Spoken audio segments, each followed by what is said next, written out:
We don't do this often. You're crinkling papers in the background. It sounds like... Oh, we'll try again. Abide, man. Just abide. 3, 2. We don't do this often. Oh my God. All of this is staying in. Yes, please. You'll never know. You really will never know. Someday I will listen to this podcast as soon as I can figure out how to work my whatever machine plays this. I am definitely... even think of anything. I don't know the machine. Your phone. I am definitely going to edit the first part of this segment. It's not common that we have a guest on, the guest leaves, and then we say we have to talk. But the great Jeff Bridges just left the building. Mm-hmm. There is something nourishing about being in that man's presence. He's such a talented guy, but he's also very humble and sweet and wise. And we're just sitting here with him, and I don't know. I feel like I've been healed. It's like a car wash for the soul or something like that. I love his vibe. He's got a good vibe. He's got a very good vibe. Yeah. Can I tell you something that happened that is just so dude? Yeah. The listeners wouldn't know this, but every one of these seats has a little tape mark for where your belly button is supposed to go so that we line up with these cameras. Mm-hmm. And people are reminded of it every time they come in. We are. Just to make sure that we get good footage of the person, yes. Yeah, and there's a point about, 30 minutes through this interview where he just, can I take off these headphones? And then he just looks down at the piece of tape and just goes, takes it off. Peels it off. Yeah. Like, I will not be burdened by this mark that I have to hit. And No. it was so wonderful. Why would the dude... So symbolic. Why would, if symbolic that someone was trying to control him with a little piece of tape. Yeah. Like, keep your belly button here. No. Yeah. No, I'm gonna let the universe guide me. Yeah. My belly button mark is where my belly button is. Yes. Basically. That's very wise / stupid. Yeah. I loved when he took the headphones off. Mm-hmm. I'm always wondering, now here's where we get into it with Eduardo. Eduardo always says we need to wear these giant cans on our head so that we're reminded of where to put our mouths near the microphone. And part of me thinks, because wouldn't people be more relaxed and look cooler if they didn't have that burden of having these things on their ears? We've had some guests request not to do it, and I think those have turned out fine. Eduardo, why don't you weigh in from your very narrow technological perspective? Happy to. There are professionals out there who I would trust to not wear headphones because they've been around mics enough times that they know to always be near the mic. Like DJ Jazzy Jeff or Shabby Shrimp. Yeah, exactly. And then there are other people that I think are great storytellers, and they start to tell stories with their hands or their body, and then they start to drift away. Who was that recently that really sat back in their chair? I can't recall, but it's been more than a few. Oh, it was Lean Along Jones. Well, season title. So without the headphones, I understand. They don't realize that they're... So I think the answer here is to improve the technology so that the microphone moves with the person. Sure. And the cameras move when the person moves and the lights move. Now, I realize this is a lot of money. The camera does move. Then why do we have a belly button mark? Why do we have a belly button mark? We have a belly button mark because if we move too far, then we're in each other's shots. That's right. Why am I explaining this to you? I love it. I found you years ago. Oh God! Don't some shrubbery in Glendale, and you're explaining to me. No, I appreciate that. No, I understand that there needs to be a general reference point. Yeah. But I do think it's important that people are comfortable. And let's get back to the important thing. 2 points. One, Eduardo has failed us. And I think also hamstrung us creatively. And I'll get you, Eduardo, if it's the last thing I do. Two. Adam's with me on this. You didn't have a second point. You did have a second point. Get on a rant and you don't even know what you're complaining about. No, two is, let's get back to Jeff Bridges. Can you be more Jeff Bridges? Yeah. Can you try? Yeah. You know what? I honestly believe that I should. Go across the bridges of Jefferson County and be more like Jeff Bridges. I hope you're happy with yourself. So far. And you know what? That's staying in. That was I stand by that. I'm proud of that. Yeah. I want it on my tombstone. Yeah. Oh, trust me, it'll go on your tombstone and it'll be soon. I love him. You know, I'm ordained in the Church of Dude. Yeah, what's the Is that story true? here? Yeah, when I was officiating one of my closest friends' weddings once, and she and I was so nervous because when you get ordained, you've done it. It takes minutes online. Yeah. And so I got ordained at 4 different online churches, and one was the Church of Dude. Why 4? Because I got nervous. I wasn't ordained enough. Oh my God, it's like that's it's good to very have different. un-dude. It's like it's good to have different passports. Wow. You never know what's going to come down. It is. Yes. And you didn't want to bring that up while he was here. I was nervous around him. He You made know- me nervous. There are very few people who've been here who've made me nervous, and Jeff Bridges. He's is one so of them. chill. I'm going to say this. I'm going but to say I love this. him Ultimate so chill much. chum. I do, and I'm saying this not as a joke or anything. At my stage in my life, my career, I do think it should be a mission of mine to become. I'm being completely honest. I More agree. like Same more like here. Jeff Bridges. I don't 'Cause want to. What else is the point? What's the point? Yeah. And he's just and it'd be one thing if you could say, yeah, but he's a great example because his body of work is fantastic, and I think he's lived this And he's ethos. authentic. It doesn't seem He's to be authentic. affecting it. Did Right. you notice too? After we finished, he got up and he just did this. Now, can I just say something? I do that. I used to do that around the interns, and I was spoken to. It was. I was spoken to. It looked so much cooler when he did it. I'm not How did- denying that. I- It's going on my tombstone. And this is a podcast. You should explain what you did. Yeah, I think the audience gets it. Okay. and you need to not do that around interns. I used to do it and say, "It's old lighthouse crotch." What Jeff? And not the shape, it's Jeff- the illumination. Yeah, Jeff Bridges stood up and he stuck his tummy out and sort of did like a rotation. Like he's just hula hooping without a hula hoop. Hula hooping in without a slow hula hoop motion. is fine. Yeah. And yeah, I think that that's something I would never do. I don't have that. He's just so comfortable with himself. Yes. He's got like a stoner's vibe. He does. I Yeah. think, that's So I wonder, I don't know. You should have Does he asked. partake or? Hey, I have a question. Why don't? Well, I was going to say we become stoners now, but Sona is a stoner. Yeah. But Yeah. like you and I, Yeah. Matt, we have a similar thing, I think, which is we're probably worriers. We prepare wound up. a little wound tightly.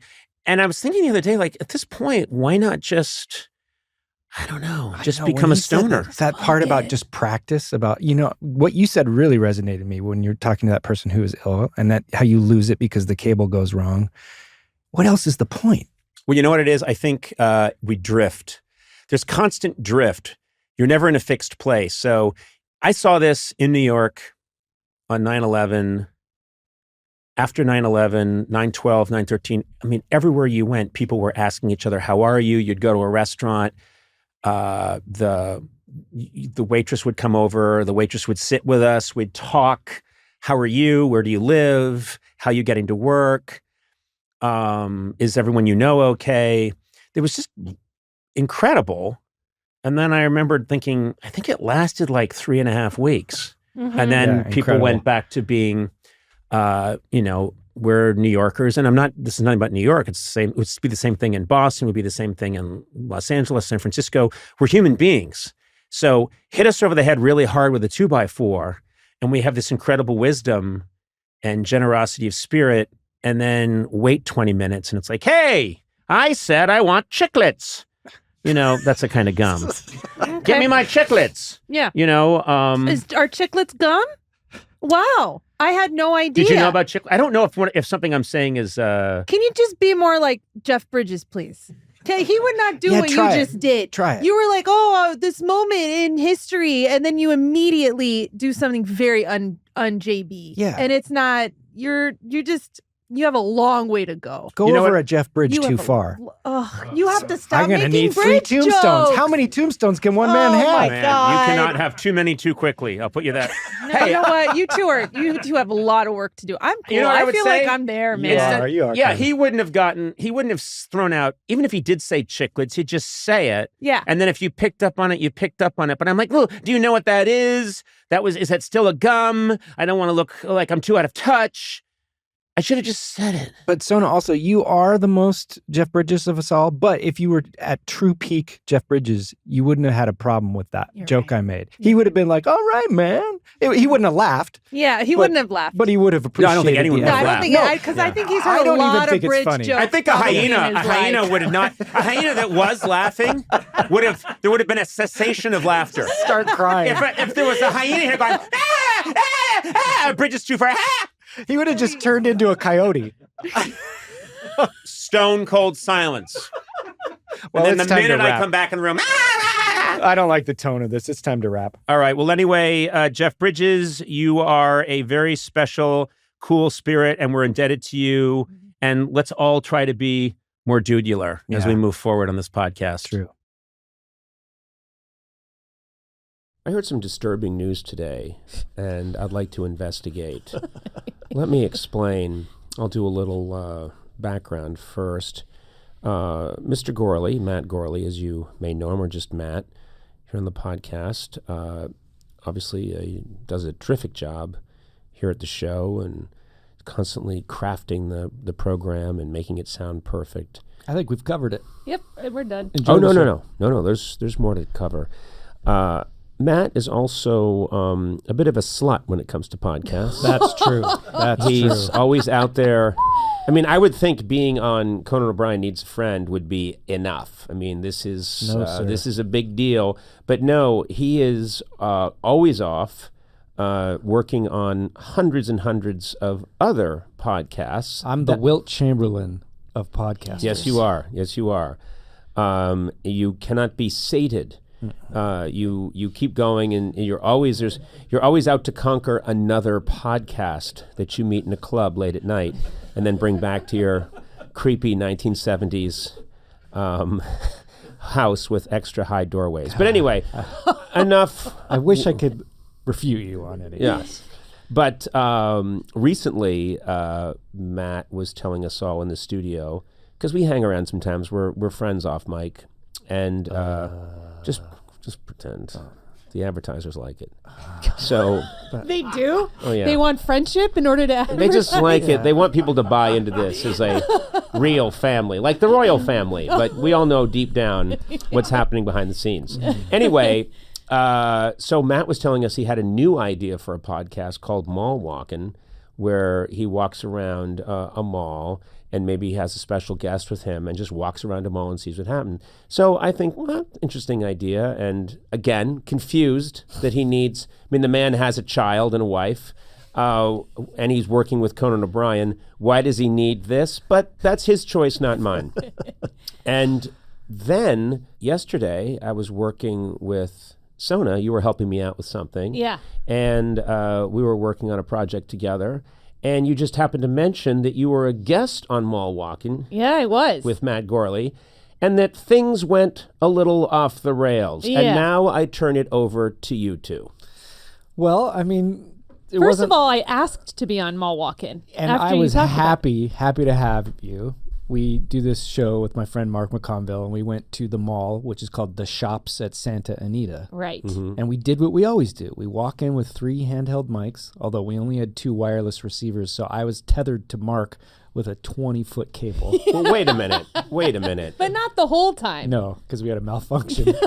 So there was a malfunction. So, because I would think the whole idea of doing a podcast called Mall Walkin' is that you want to be not too obtrusive. Right. You want to sort of fly under the radar, and yet you are lashed to your friend with a cable Yes. Yeah.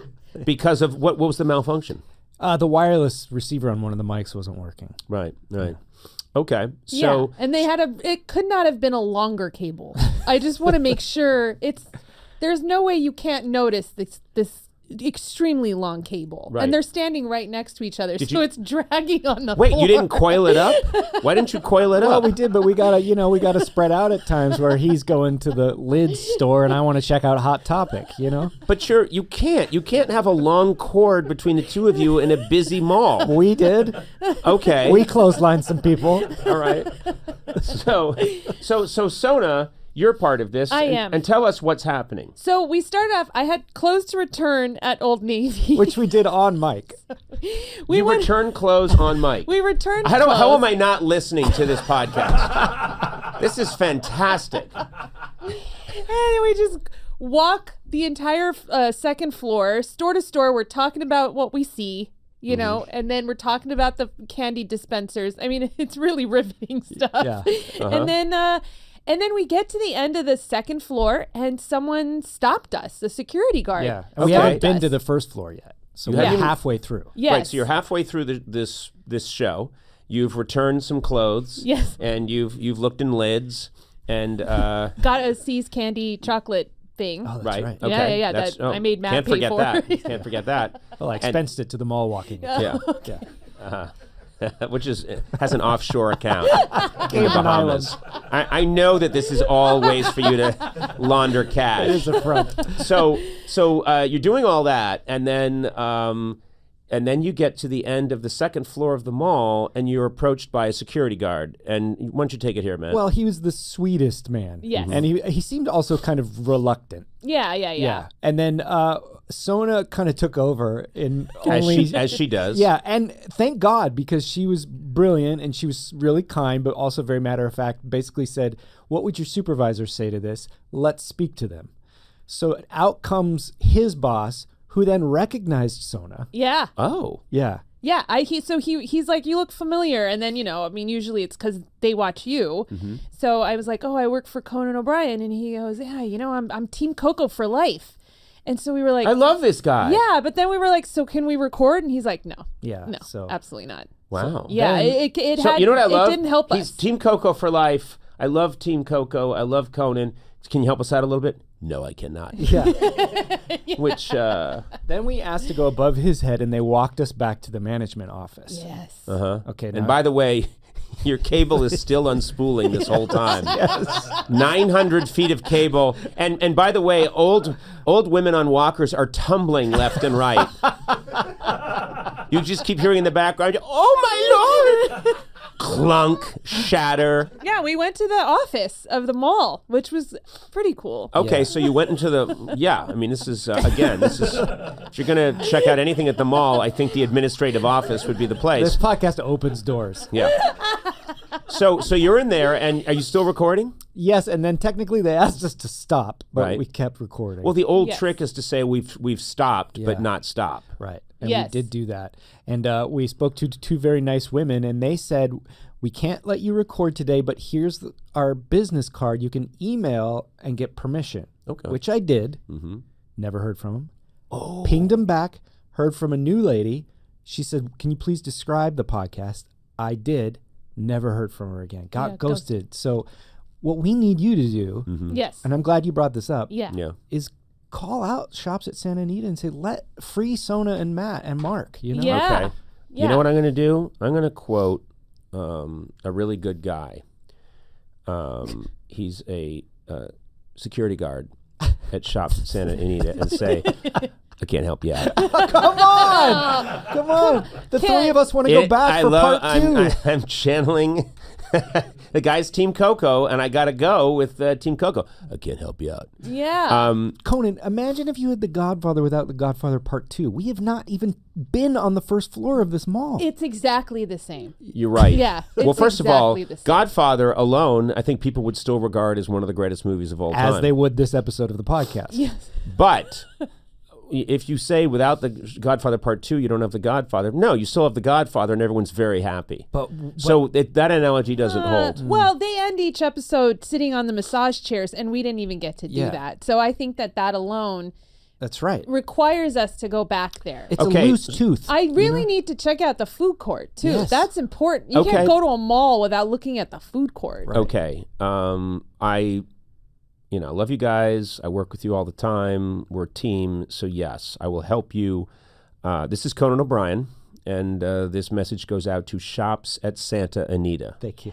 I'm asking you, please, to let Matt Gourley and Sona Movsesian come back. And Mark McConville. Yeah. And Mark who? Mark McConville. No, I'm not going to vouch for him. I don't know him. I don't He's know that. good. He's better than me. I don't. He might be great. I just don't know the guy. I can't vouch for him. Okay. You have to get him in on your own. So Shops at Santa Anita.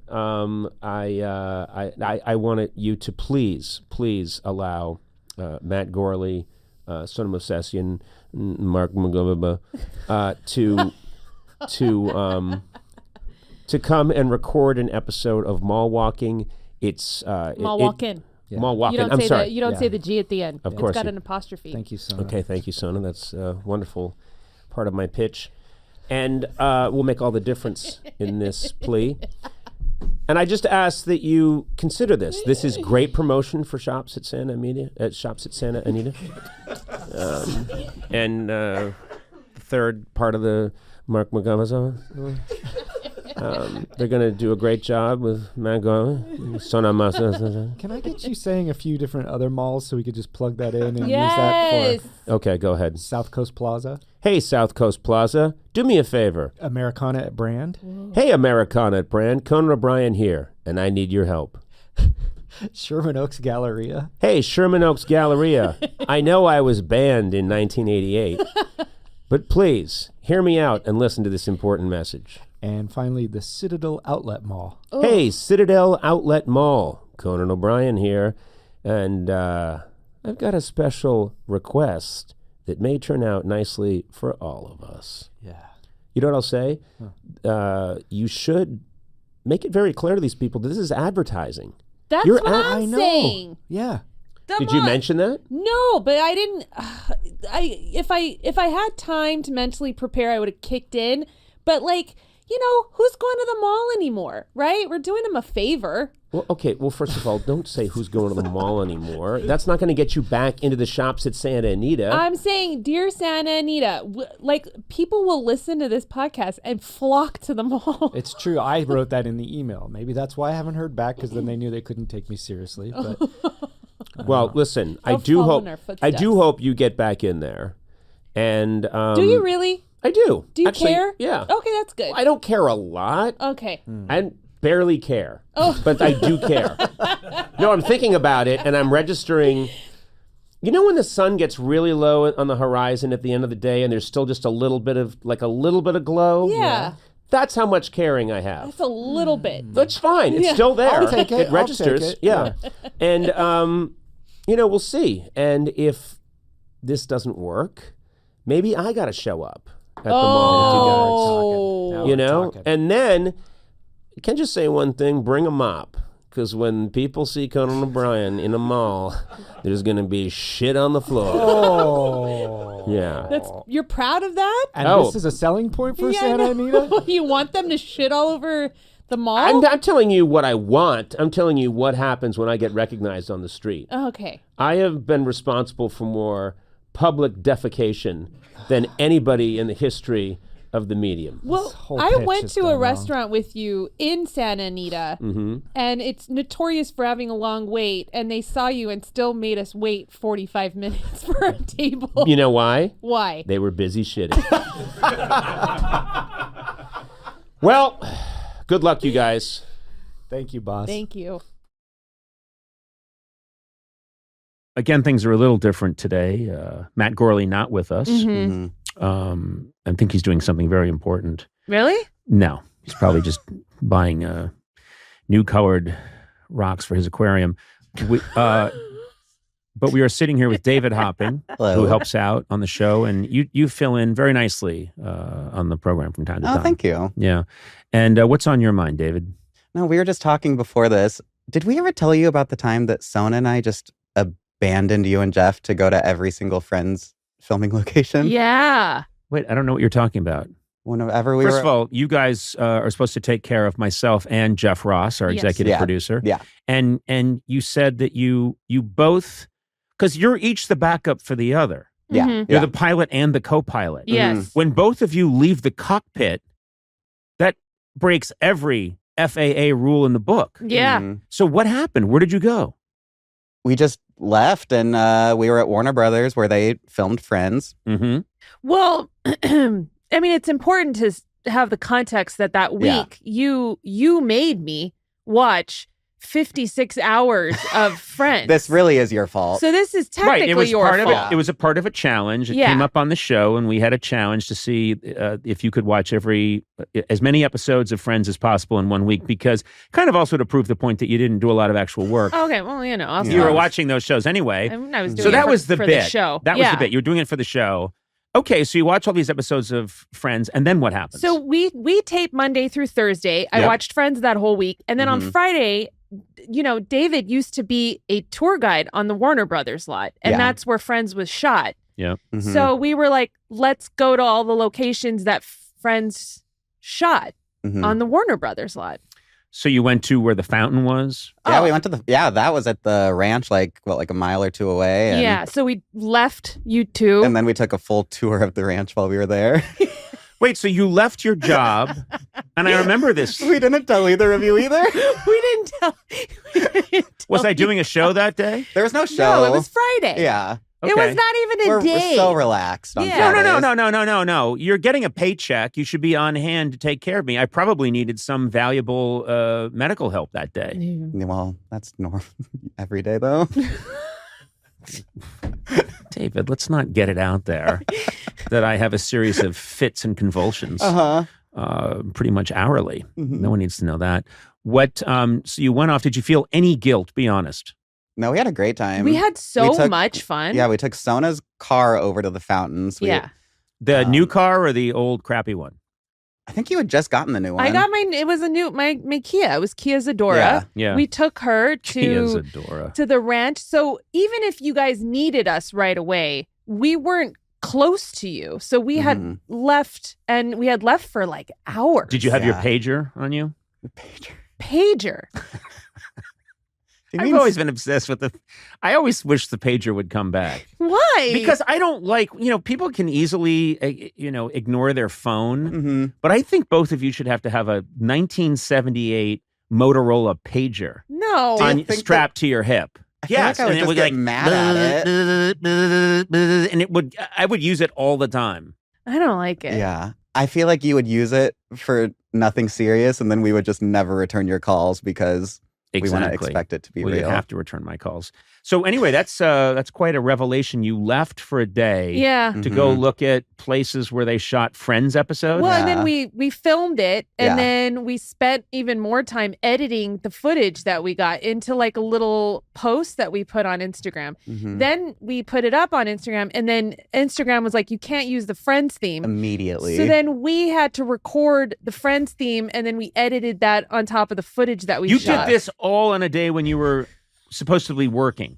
In our defense, I'm sorry. You have the work ethic of an alcoholic chimp.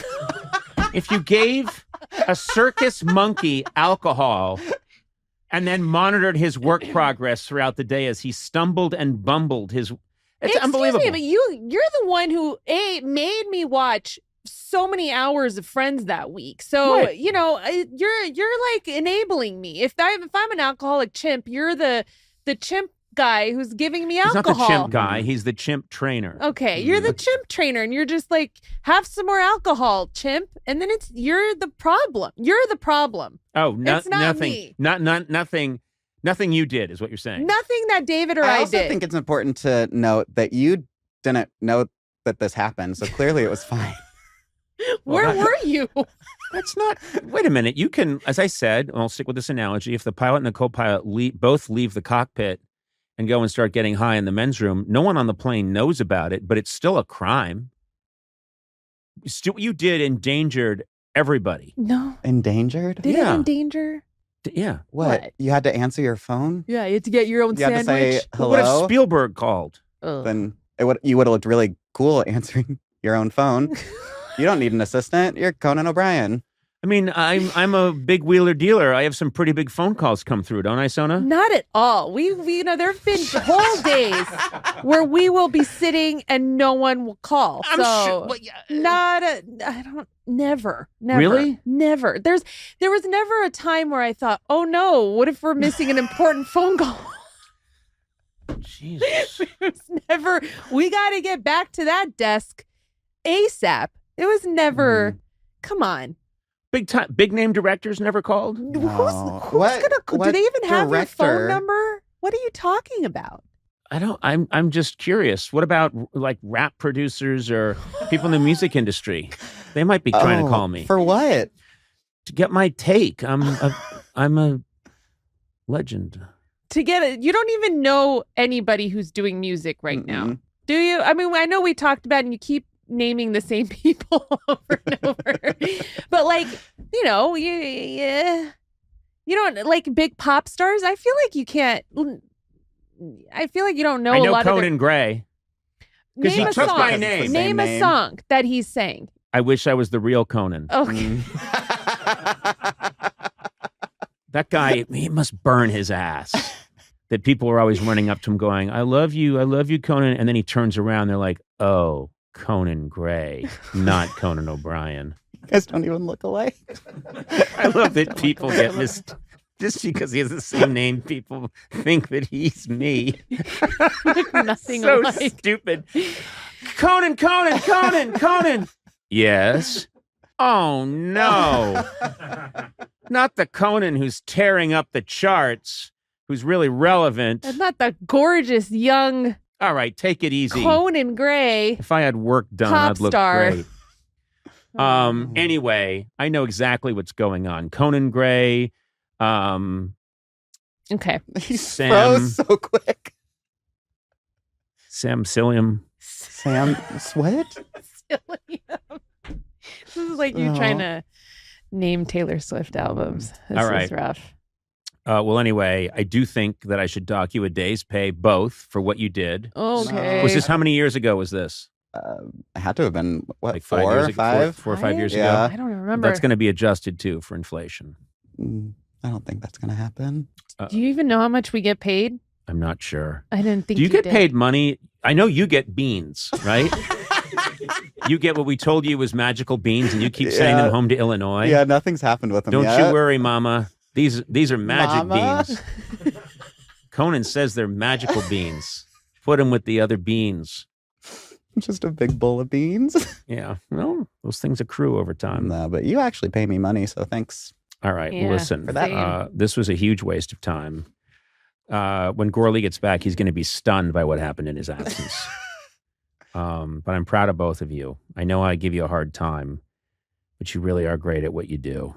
What? I'm waiting for it. Nope. Oh, You really are both valuable people. Mean a lot to me. So there you go. What? and Yeah. here it comes. Nope. No? Sure as my name is Conan Gray. You were the two best people I've ever met. As you guys know, I love gossip. I love my tea. Isn't that true, Sona? Yeah, you love your hot goss. I call it tea. Isn't that something that I should be? I don't think you can say I love my tea. I don't know if that's the way it works. And it sounds weird coming from you Also, anyway. often don't when know I if say it, I like just like an actual tea, chamomile. I think that's what you mean. Yeah, I don't Yeah. mean. Yeah, Conan, this segment's supposed to be about gossip, Okay. not tea. Well, my enthusiasm level just dropped incredibly because I have all these facts at my disposal about different blends, your English breakfast, your Scottish lunch. Did you you research tea before this segment thinking we were going to talk I about take these tea? segments seriously, and I went to the library because that's the only place to get information. And I went through the library cards, the Dewey Decimal System. But now that I know that it's about gossip, I'm even more excited because I love gossip. And as you say, Sona, I loves my hot goss. So I'm very happy to report that Team Coco finally has a gossip expert in the house, comedian Solomon Giorgio. Very happy that he's on board. Yes. Hi, hello. That's Solomon laughing there. Solomon, I love anyone who just giggles at their own name. That is your actual name, Solomon. Every time I hear it, I'm like, are you sure? Yeah. Trust me, my first name gets a laugh out of me every time. But anyway, Solomon has been in the Team Coco family for a while. He's appeared at our live shows. He's been on the late night show. And just before the world went on lockdown, Solomon hit send on a tweet that changed his life. The tweet was, I don't care about celebrity gossip. Give me small scale gossip. And you had no idea what you were going to get back when you sent that tweet out, did you, Solomon? No, I did not. I did not expect hundreds of responses to truly the most, just an afterthought that I had just in the middle of the day. Yeah, the tweet went viral. Complete strangers started sending Solomon their juiciest stories. Now he's serving them up on The Juice, a brand new podcast from Team Coco, featuring Solomon and a celebrity guest discussing low-stakes gossip stories. It's low stakes and very high on the petty. Yes, I think, which is, I always like petty gossip. I love a It's good true. petty. I've held every grudge my entire life. Oh. Not a single one has been let go. The Irish, all we're really known for is very green grass and the ability to hold a grudge for thousands of years over the smallest thing. You put the stone on my side of the farm. It should stay on your side of the farm. And then they're bitter about it for 1,000 years. Anyway, Solomon, thanks for being with us. And you've brought some juicy gossip to share. I want to hear this because I want to weigh in. I'm a very wise man. Well, I brought some historical gossip, some stuff from the past, because gossip has been around for a while. It's been like segments in newspapers for the longest time. I mean, gossip's been around. What do you mean it's been around for a while? I think right after Adam and Eve were kicked out of, Eden, gossip started. Yeah, about really, this naked man and woman, and what was with a snake, and how come the apple? And so, yes, it's been with us since day one, and it's probably kept the earth turning. So Conan, Matt, I know that you both are history buffs. So these are historical pieces of gossip that we put together for you. These historical pieces of gossip come from the Hamilton Evening Journal, August 6th, 1892. Ooh.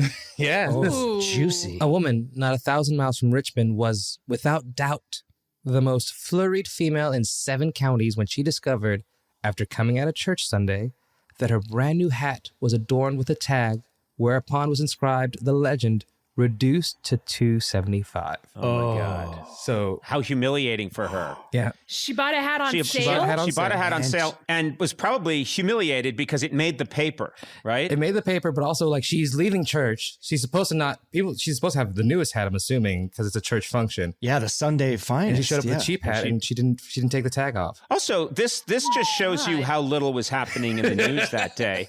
Or what a bad newspaper it was. Because what if this was the same day that like President Garfield was shot and they were like, what should we do? The president's been shot in a train station in Washington. Wait a minute. This just over the transom. Stop the presses. The president, he'll either live or die. There's nothing we can do about it. But well, look, Enid Crabtree just wore a reduced hat at the Methodist Church. We've got to get this out there. Do you remember Minnie Pearl? She used to wear a hat with the tag hanging down. Is this in reference to that? No. It can't be. No. This was I don't think Minnie Pearl knew about this story. She might have. Is that what you're saying? Like, look, Minnie Pearl might be all knowing. She might be the woman. That would make Minnie Pearl, who I'm going to guess passed away like 10 years ago. So she would have been, I don't know, 120 when she died. I'm sorry. Could happen. Who's Minnie Pearl? A rapper that just hit huge, just out of. You got to know what's going on, right? Straight out of Oakland. No, Minnie Pearl. Oh, that's Minnie Pearl was famous. Was at the Grand Ole Opry. She was a comedian, and then she was on Hee Haw. She was big time comic in her day, and that was her trademark. Was a tag hanging from her hat. So those are things. I love that you're learning, Sona, about the history of women in comedy. Yes, from you, a man in comedy. It makes sense. Sort of in comedy, I guess. I don't know. But yeah, it's unclear to me what I'm doing anymore. It is just the reduced price hat is sort of the thing that's like it is gauche. You can't be caught in that situation.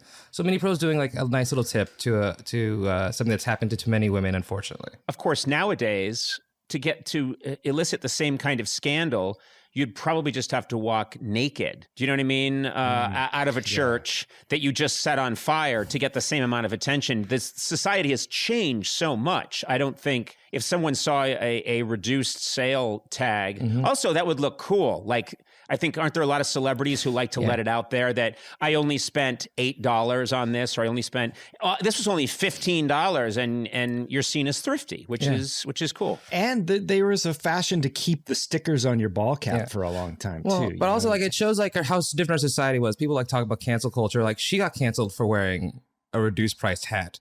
We hope she was just canceled. She may have been run out of town or murdered. Murdered. Yeah. Who knows? We don't know. The stakes were very high back in the 1890s. And so we don't know what happened to her. I think it's just safe to assume that she was dismembered.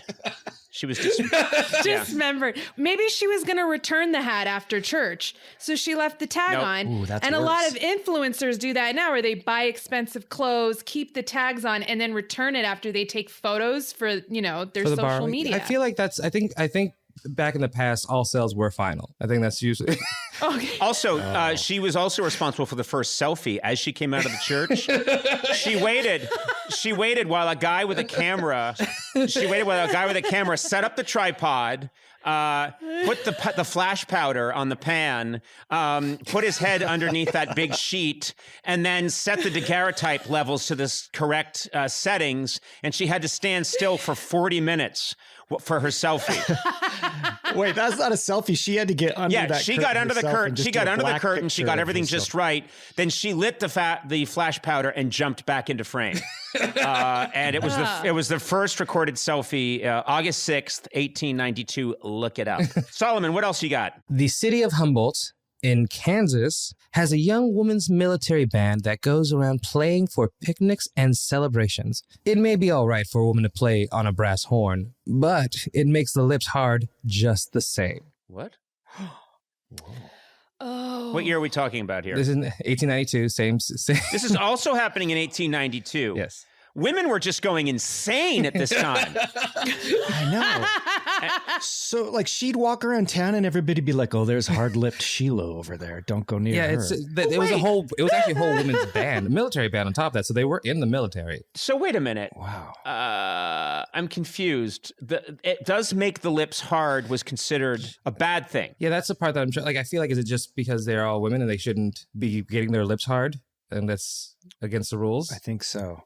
I don't understand. I don't know, but it sounds kind of sexual. Yeah, well, like they've been put out to your pasture. Lips hard. Yeah. Oh, I think it's that their lips have been spoiled now, that they don't have soft lips anymore. Oh, okay. I was saying the way it was written sounded sexual. Yeah. I like a hard-lipped woman. What about like chapped, crusty lips like that? I like that too. That sounds great. You know? Oh. Yeah. Honestly, smooth lips, really, they don't tell a story. And that's what I think the issue is. Yeah, I think I'm with Solomon on this one. Anyone can have smooth lips. That just means you haven't lived life. Yeah. But give me a hard-lipped woman whose lips are chapped, crusty, flaking. Mm-hmm. You want her to leave some of her lips on you. Yes, exactly. Yes. Oh, I want it to feel like what? I want it to feel like I just kissed a freshly sandblasted banister, and that's what I like. Hey, that's what, I swear to God, first thing, when I saw my wife way back in 2000 across the room, first thing I shouted was, "Yo, you got some hard lips." And then I said, give me some of that skin chap. Oh, God. Yeah. I said, flake me up, baby. Anyway, she refused. Oh, no. Yeah, it took me a year to recover just from that.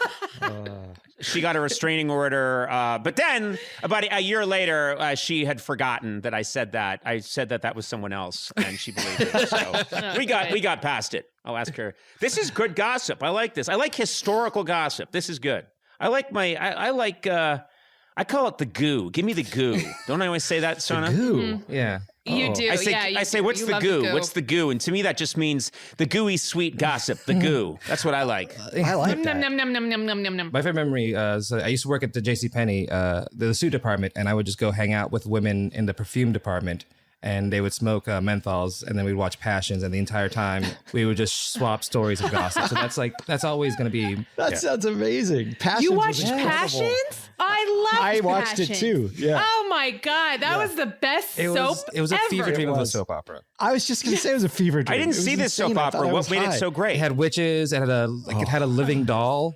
It was very, very Absurd. wild. Yeah, living Yeah. doll. A little person played a living doll, and it was all shot on early video too. So it I looked like- remember that. Yeah. I didn't watch it, but I remembered everybody was talking about it. It was insane. It was off its rocker. Crazy. Bring back Passions. That's all I came here for. That's all. Yeah. You know what I want to do? I want Bring to let's see if we can't use our resources, Solomon, and get some behind the scenes gossip from the making of the show Passions. I bet we can get something good going there. I'm sure I can. I probably can do that. I'm going to actually do it right now after this. Yeah. I can't think of a better use of two adult time than to drop everything. We're Two adults. Two adult time. All right. Well, what are you gonna do? This has been a lot of fun. And I'm very happy that you're getting to do what you love. That's the trick in life, Solomon. Find out what you love and then trick people into paying you to do it. And congratulations, Thank sir. Just a reminder, everybody, from workplace romances at Denny's to moms with secret lovers. Oh, my God. Each week, Solomon sources only the best everyday gossip from comedians, performers, and listeners like you. In fact, I went on the juice. I had a blast. Sona, I think you did as well, right? I did. I had so much fun. I really did. Talking to Solomon was awesome. Well, he's here listening. Allegedly. So of course, you're going to say that. Yeah, allegedly. Yeah, I know. I know. And he's... I was paying him a compliment. Yeah, but and you're on ruining Zoom and I it. saw you do air quotes and he was awesome. So insulting. So insulting. Do you think he saw it? I hope he didn't see it. I don't think so. I saw him. He's crying now. He's visibly crying. So do with that what you will. But probably crying about something else. Yeah. Okay. But anyway, no, it really is fun. New episodes of The Juice are out every week. Listen wherever you get your podcasts. And thank you, Solomon. Thank you so much. Listen, guys, we've made news. And we've made fake news. Okay, help me out. I have no idea what you're talking about. Remember when we did the Conan O'Brien Needs a Fan episode with Smith Mulliken, the guy who is responsible for the shipping manifest of things that go up to space? Oh, Yes. okay. And we joked, what could you send up? And Sona said, space porn. And then we got into a conversation about jizzing in space. I said, if one male astronaut jizzes in space, he could get up to 3 female astronauts pregnant. Right, right. Well, now news outlets picked this up and started presenting it as news. And when I say news outlets, I mean real rags like the New York Post and a bunch of other And the New York Times. clickbait And things. CNN. No. And So the best part about this is that Snopes had to do an entry on it. Now, Snopes is the fact-checking site that people go to find out if something is real or not. I've been a donor to this site before. I love this site, and I'm so happy to be on there, but also bummed to be on there as one of the people, blamed for fake news. well, help me, because you're not being quite clear here. You're saying that people reporting that this did happen, that 3 astronauts got pregnant? I'll clarify. Okay. Here's the Snopes article itself. Claim, a NASA scientist warned astronauts against masturbating in space because they could accidentally impregnate multiple women at once. Rating, false. Fact check. In July 2022, several news sites published articles claiming that a NASA scientist had recently issued a warning to astronauts against masturbating in space because it allegedly could impregnate multiple women. The New York Post, for example, published an article headlined, Astronauts Should Not Masturbate in Zero Gravity, NASA Scientist Says. The Daily Star ran with, Astronauts Warned Not to Masturbate in Space as One Session Can Impregnate 3 Females. These headlines are absurd. Stupid. NASA has issued no such warning to its astronauts. These articles were based on a joke that was told by a comedian during a recent episode of Conan O'Brien's podcast, Conan O'Brien Needs a Friend. On July 21st, an episode of the podcast titled Space Porn was released on various podcast platforms. The episode featured Conan, co-host Sona, movsesian, and Matt Gourley, and guest Smith Mulliken, a mechanical engineer who works with a NASA contractor in Houston, Texas. During the episode, Conan asked Mulliken about what sort of items can be shipped up to the International Space Station. As the host mulled ideas about the strangest items that could be shipped to space, co-host Movsesian asked if he'd ever sent porn into space. Oh, man. They specified it still. was me that brought up the Yeah, porn. but still, let's Come hear on. more. Let's hear more. No, Mulliken replied, none of that. The curious hosts were not satisfied with this answer, however, and continued to joke about porn and masturbation in space. At one point, Gourley, who is a comedian, now they should fact check No, okay, that's the fake news. Yes, I know. That is to me, that's the most, I know. that's the part that has me enraged. Well, I get called a scientist later, too. I'm loving this. All right. At one point, Gourley, who's a comedian and not a NASA scientist, joked that 3 female astronauts could be impregnated at the same time if an astronaut were to masturbate in space. Here's the exchange. Conan, were someone to be watching space porn on the space station, how does that work? Gourley, 3 female astronauts can be impregnated by the same man from the same session. Conan, because the semen flies around? Gourley, and finds its way. Movsesian, and the women are all naked? Gourley, well, it's space porn. Mulliken, who is not directly employed by NASA, was not an active participant in this portion of the good. conversation. That's This was a brief. I'm glad that we cleared him. If we've done nothing else, we've cleared him of all I know. charges. This was a brief exchange by 3 comedians. However, No, it was not an exchange by. There's one comedian here. Yeah. Then there's Sona. I don't know what class. You're my assistant. Yeah, I'm your And assistant. Gourley, I don't know what you are. I don't You're either. just an imp. You're a troublesome imp. No. But you are not a comedian. However, when this conversation was recounted in the pages of the New York Post, the site misquoted this section and claimed that the scientist had issued this warning about multiple women getting pregnant. The scientist in the concluding sentence was actually comedian Gourley. Okay.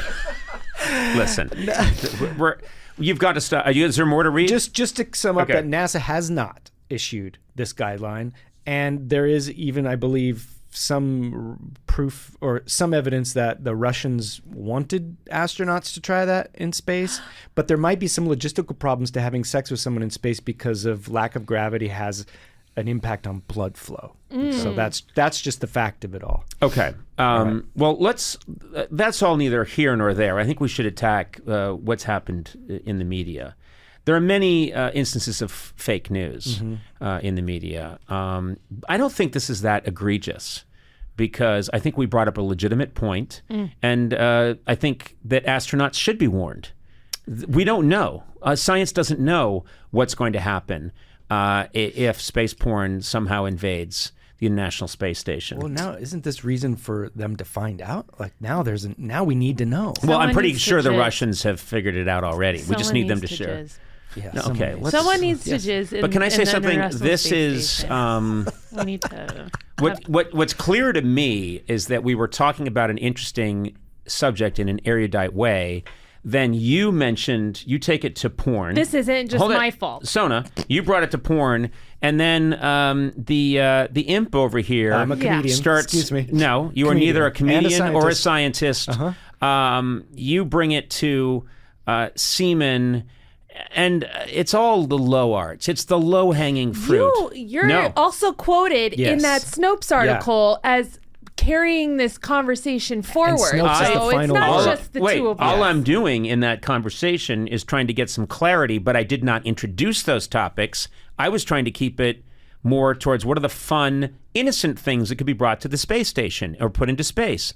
You were the guys that brought it, Sona, you with porn, and then you alley-ooped it over to this creep who took it to Jizz Mountain. And then that's where we are. That's where we are.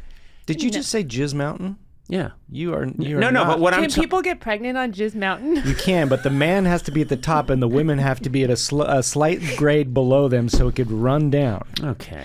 Jesus. Now, news outlets, if you're listening, this is very There's a important. mountain. Yeah. Jizz Mountain. The No, but higher the I- altitude, the thinner the jizz. yeah. Okay, that's great. Well, this is what we have. This is what we have. And is there's we a have capper to this. okay, Joe which is that you're Rogan- still employed. That's the capper. don't Is Say that that- you're say still that again. is the capper is that you're still employed. That No. you're still here, and you're Are you going kidding? to. You get a comedian and a scientist, and you're paying for one. Oh my God! You act like you're above this. You're I not am above. it You're all. not above. I'm any above of it all. I You- sit. You are. Part I am the of great this. pharaoh who No. stands atop the No. pyramid No. and watches you guys slinging jizz down at the bottom of the pyramid. We've got a capper for this. Okay. So you know that this is real news. Joe Rogan has put it on his Instagram. Oh, The Fantastic. headline from one of the articles. That's fantastic. Yeah. That's great. So you, Well, we don't, and again, I am defending the New York Post. I'm defending any outlet that ran with this. We don't know if it's fake news. We really don't. no, we do know that NASA has not issued that warning. Yeah, but maybe NASA should. That's my point. NASA, get on it. Do you know what I mean? They're stargazing so much, they're not keeping their eye on things that could really happen. I think people need a release, even in Yes. space. I don't think it's fair. Well, then to tell come up them with a device that keeps the material secreted and far from anyone who could be impregnated. They That's have all. that. It's called the International Space Station. It's a tube sock. All right. Okay. Nicely done, Sona. I want to ask a question, and it's not a rhetorical question, and it's not a criticism. Why do you think it is that there's that the largest community of people who have hurt my feelings at parties over the years have been related to SNL. Oh, is that true? Oh, Yeah. Okay. What is it about the SNL experience? And I'm being very open-minded about it because it can't be this sort of ad hoc thing where everyone at SNL is just a little pathological. What goes on at SNL? Is it the fraternity that when you do see someone from SNL at a party, do you know what I'm talking? First of all, do you know what I'm talking about? I want to go into a little bit of. I want to do a little bit of forensics before I proceed, which is how most comedians talk. Make sure you're fully anesthetized. You don't have to name names, but are you talking about performers? Both. And writers? No, not writers as much. Performers. Let's just say performers. Okay. Right. I don't want to get too specific. And it's not evil. It's not pointedly It feels mean. knee-jerk to you. It feels almost reflexive. It feels like a coldness because I'm open. I show up open, and I show up with the weird expectation other people are going to meet me there. Yeah. And there is this sort of pull away, this sort of, if it's almost like someone on SNL has a difficult time pretending to be interested if they're not. Does that check out? I think it's a couple of things. I mean, it depends. I wouldn't make a blanket statement about like all SNL and I don't people. mean to. I don't want to. I'm just saying because of the people who I've left going, I feel like I hyperextended and I fell in front of them, or that they walked away and weren't interested. Is that just my love of SNL? Well, possibly. I think there is something in comedy, and maybe it's particular to SNL because it's a two-way street here. First of all, this wouldn't happen to you if you didn't put maybe SNL on a pedestal. I think that's part of it. So part of the problem is maybe you putting other people on a pedestal. That's where I've been sometimes hurt before. There is a thing which is there's a too cool for school philosophy that can thrive at SNL. I've known obviously wonderful, great people there, but it is not one of the things I think that makes SNL actually really good or has helped it endure all these years is that there's a limited amount of real estate to get stuff on the show. And you think about it, it's really dictated by it's a live show. Mm-hmm. So there's only so much physical real estate in Studio 8H, and they can only get so much show on every week, and there is a competition to get your sketch on. And so at the end of the day, you're competing with other people in the room.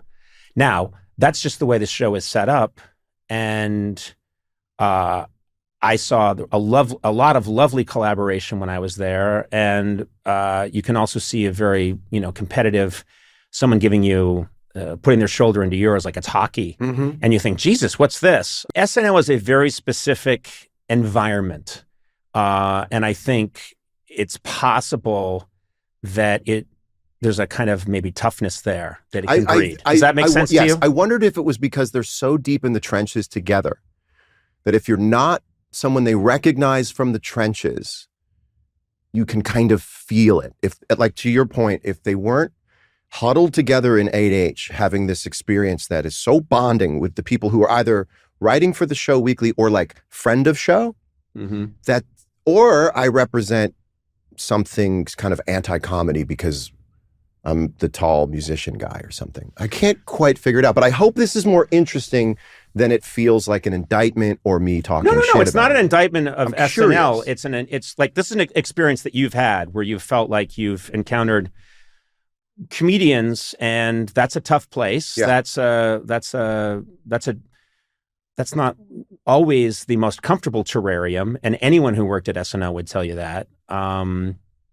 So I would contrast it, say, with there are other shows I've worked on, like The Simpsons, where the only way the show gets done is if everybody works together. And so if this room right now is a Simpsons writing room, I'd be praying, if we were stuck on a line for Marge, I would be praying that you came up with it, or Matt or Sona or Edward. I'd be like thinking, oh my God, someone get it, because then we can go home. Right.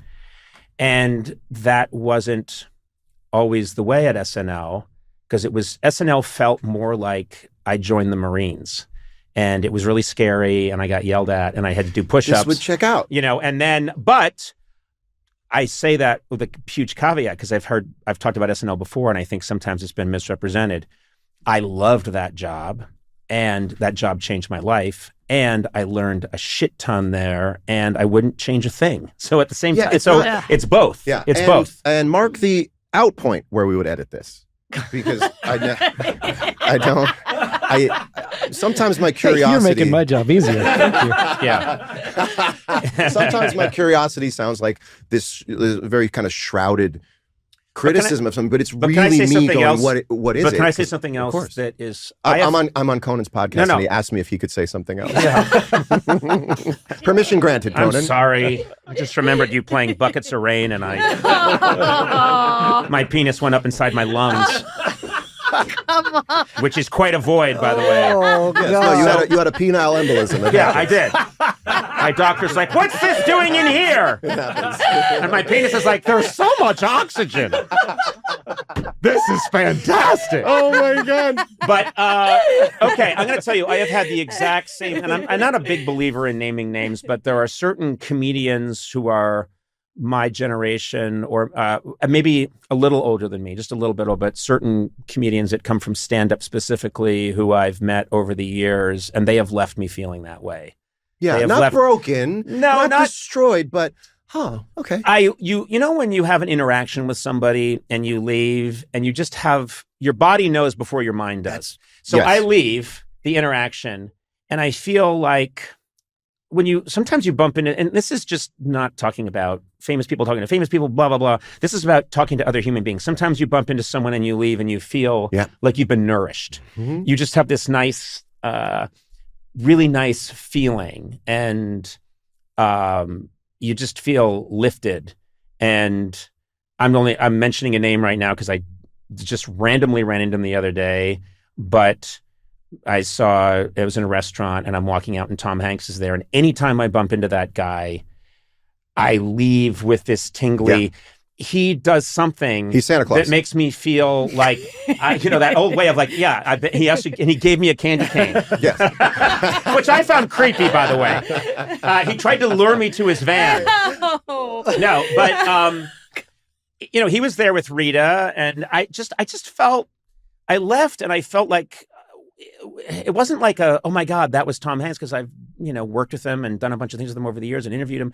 It was more just that he was so funny, and I could see like he saw me as a person, and we had this nice moment, and I left and he made me feel better. And he does that for everybody. He does that for the person who's changing the oil in his car, as if he goes himself. I've seen it. I mean, I've seen him do it. It's a magic trick. And people talk about that, but he's really beautiful that way. But these people I'm talking about, these other people who will go unnamed, I've had interactions with them. And when I leave, I always feel like they've just taken, there's like a little bit of shit on their finger and they put it on my smeared it on my forehead. So specific. Yeah. And you know what? And also I realized later on, they did do that. Conan. These are very specific people they put their finger up their ass and then they anoint you. Conan. They do it. Like Ash Wednesday. It's true. It's like Ash Wednesday, but with shit. You may not be able to play the guitar like you want to, but you are a born lyricist. That's why we're going to write a song. Shit Finger Jones is going to be... All I know is that it's in E. But Shit Finger Jones. That's Have you heard the Decca box set of Shit Finger Jones? Some of the deep cuts are fantastic. He has a urine phase, which is not good, but it's acoustic. That's when he went to Austria and had it was like his Bowie thing. It was the 70s. He couldn't get arrested in the States. He ended up in Austria under the Alligator Records imprint. But all I'm saying is that there is always... By the way, real quickly, it is such a great metaphor for someone who has a great thing going with Shit Finger Jones, and then one day goes, what about piss? Yeah. And then everybody goes, we don't like the piss thing. We like to use the shit thing, which is a metaphor. We tried. We have tapes. We can play for you. It didn't work. We tried piss. The label came to him and said, it's all about piss now. Yeah. When you put urine on someone, they don't always know that it was urine. It's a backwards feel like move. Sweat. Yeah, it's going back. Yeah. It's going back. It's regressive. And that is TikTok. But exactly. In a world of shit, I'm being sold piss. But there's your lyric right there. Just cut me in for 1%. But John, seriously, like I have That is the exact feeling I've had with these people and may have again, where there's like a little bit of a and I feel like I extended myself and tried to be, hey, the puppy dog, and then left, and I'm driving home and I just feel a little small, like, just a little deflated, a little two-dimensional. And I think that's everybody. So here's what I think it comes down to. Certain people are nourishers, and certain people can give energy, and other people defend their energy. Mm-hmm. And I think I'm a nourisher. I want to show up with another person who's going to meet in the middle, and we're going to give. If you're not that way, and I shouldn't expect everyone to be that way. I know that I'm not rare, but it's not everybody who thinks like I think, which is, wow, how can I give to this experience? How can I, like I'm saying, looking up to people who aren't me, wanting to give to people who aren't me. Other people who can do that with you, it's the greatest jam out in the world. But not everyone has that. Other people survive by way of preserving what energy they have, not giving it in hopes the other person's going to give it back. And I think that's the polarity issue with comics, and we don't have to name anyone. It's also sometimes musicians, but musicians are more of a closed loop in what makes them happy and where their validity comes from, their validation comes from. So if a giver is talking to someone who's a defender, then that's when the giver leaves going, but I don't think the defender leaves going, was I a little cold? No, I think, no, they're not concerned about it. And there are people, and we're talking about a very specific thing, comedy, show business, but they're just people out in the world where my best analogy is the sixth sense. I'm around these people, and before I even see them, I can see my breath suddenly. I couldn't see my breath before, but now I can see my breath. And then I turn around, and that person is standing right there, So let me ask you this question. Knowing that, if you can predict that, especially with certain people, will you give less as a self-protection method? Yes. Yeah. I will not only give less, but I will also say, life's too short. I don't think I'll go to that party. Mm-hmm. I think I choose not to interact with. I mean, we're talking about Pat Sajak. Let's put it on the table. But I've learned with certain people. I mean, he literally put shit on my forehead. He was the first and guy you can see it on the wheel. You can see it on the wheel. You can see it on the wheel. It's how they mark the wheel. It's how you cheat. It's how you cheat the Wheel of Fortune. He always puts it. There's a little bit of shit right near the. It's like marking cards. Yes. No, seriously, look at Wheel of Fortune closely. You'll see a little bit of shit. It goes like this. Tick, tick, tick, tick, tick, tick, tick, tick, tick, tick, tick, tick, tick, tick, tick, tick. And see, John can hear it because John has a musician's ear. I have the perfect pitch. It's very subtle. Slish. Slish. I saw a piece of corn fly off the wheel once. I swear to God. And they cut to Sajak, and he was eating corn on the cob. He was. And he said, chomp, chomp, we got a real good show for you today. Who the fuck eats corn on the cob? On television. On television. While he's hosting a game show. Anyway, he'll get his. You'll get yours, Sajak. That Sajak is somewhere, and someone's telling him, Conan really outed you on the show for shitting onto your hand and rubbing it on the wheel. Or he goes out to go to the supermarket, and everyone's yelling at him, Corn Man! Hey, Corn Man! And he doesn't know why. Hey, Corn Man! Shit on the wheel lately? Or he goes, they found me out. Yes. That's what he does. Somewhere Sajak's like, no, how does he know? You had a background that probably a lot of fans of yours aren't even completely aware of, which is you're born in England. Mm-hmm. Your dad's white, your mom's black. Mm-hmm. She's into she's an incredible fashion person who's designing clothes for David Bowie, all these fascinating people. And you come from this, and then you moved to California. Well, no, I moved to California when I was like really young, 6 years old. Right. So my mom, basically, she was based in Los Angeles. My dad's in England. She had gone to Paris. They met over there, and then my dad was dying to get out of England. Right. Didn't get along with his folks, and so we moved to Los Angeles because that's where her work was, and then he started working in LA. But it's this fascinating sort of combination of, first of all, it's a literal melting pot of cultures, but also fashion. That's always been part, I think, of the look was always important to you as well as the sound. Is that fair to say? Well, I mean, I was very aware of clothes, obviously, because that was what she was into. Mm-hmm. For me, though, I mean, I guess the look is. I mean, I always wore t-shirts and jeans. I haven't changed my sort of fashion structure since I was 6. Right. So I don't know if fashion was so much the thing, but I definitely was aware of the fact that you have to have some sort of a persona or an image, because all the people that she worked with, when I was a kid growing up, I was always around it. And these people were all bigger than life. So there was definitely an entertainment, because she worked in the entertainment business on all facets, from TV people to musicians and everything in between. They all had this amazing presence, whether it was the clothes or whether it was they were just really outspoken or whether they were really flamboyant, the way that, whatever. So I was aware of that. And I don't know if I applied it to myself, but I was aware of it. You just, certainly, I never knew that your iconic hat was something that you. Just also want to point out that Slash is drinking from an iced coffee. He's not rolling dice. We're playing a game of craps while we talk. But like the hat was, and I can relate to this a little bit because I know it was just kind of almost an accident. You shoplifted. Totally, yeah. You shoplifted the hat. Yeah, I sold it from a place called Retail Slut on Melrose.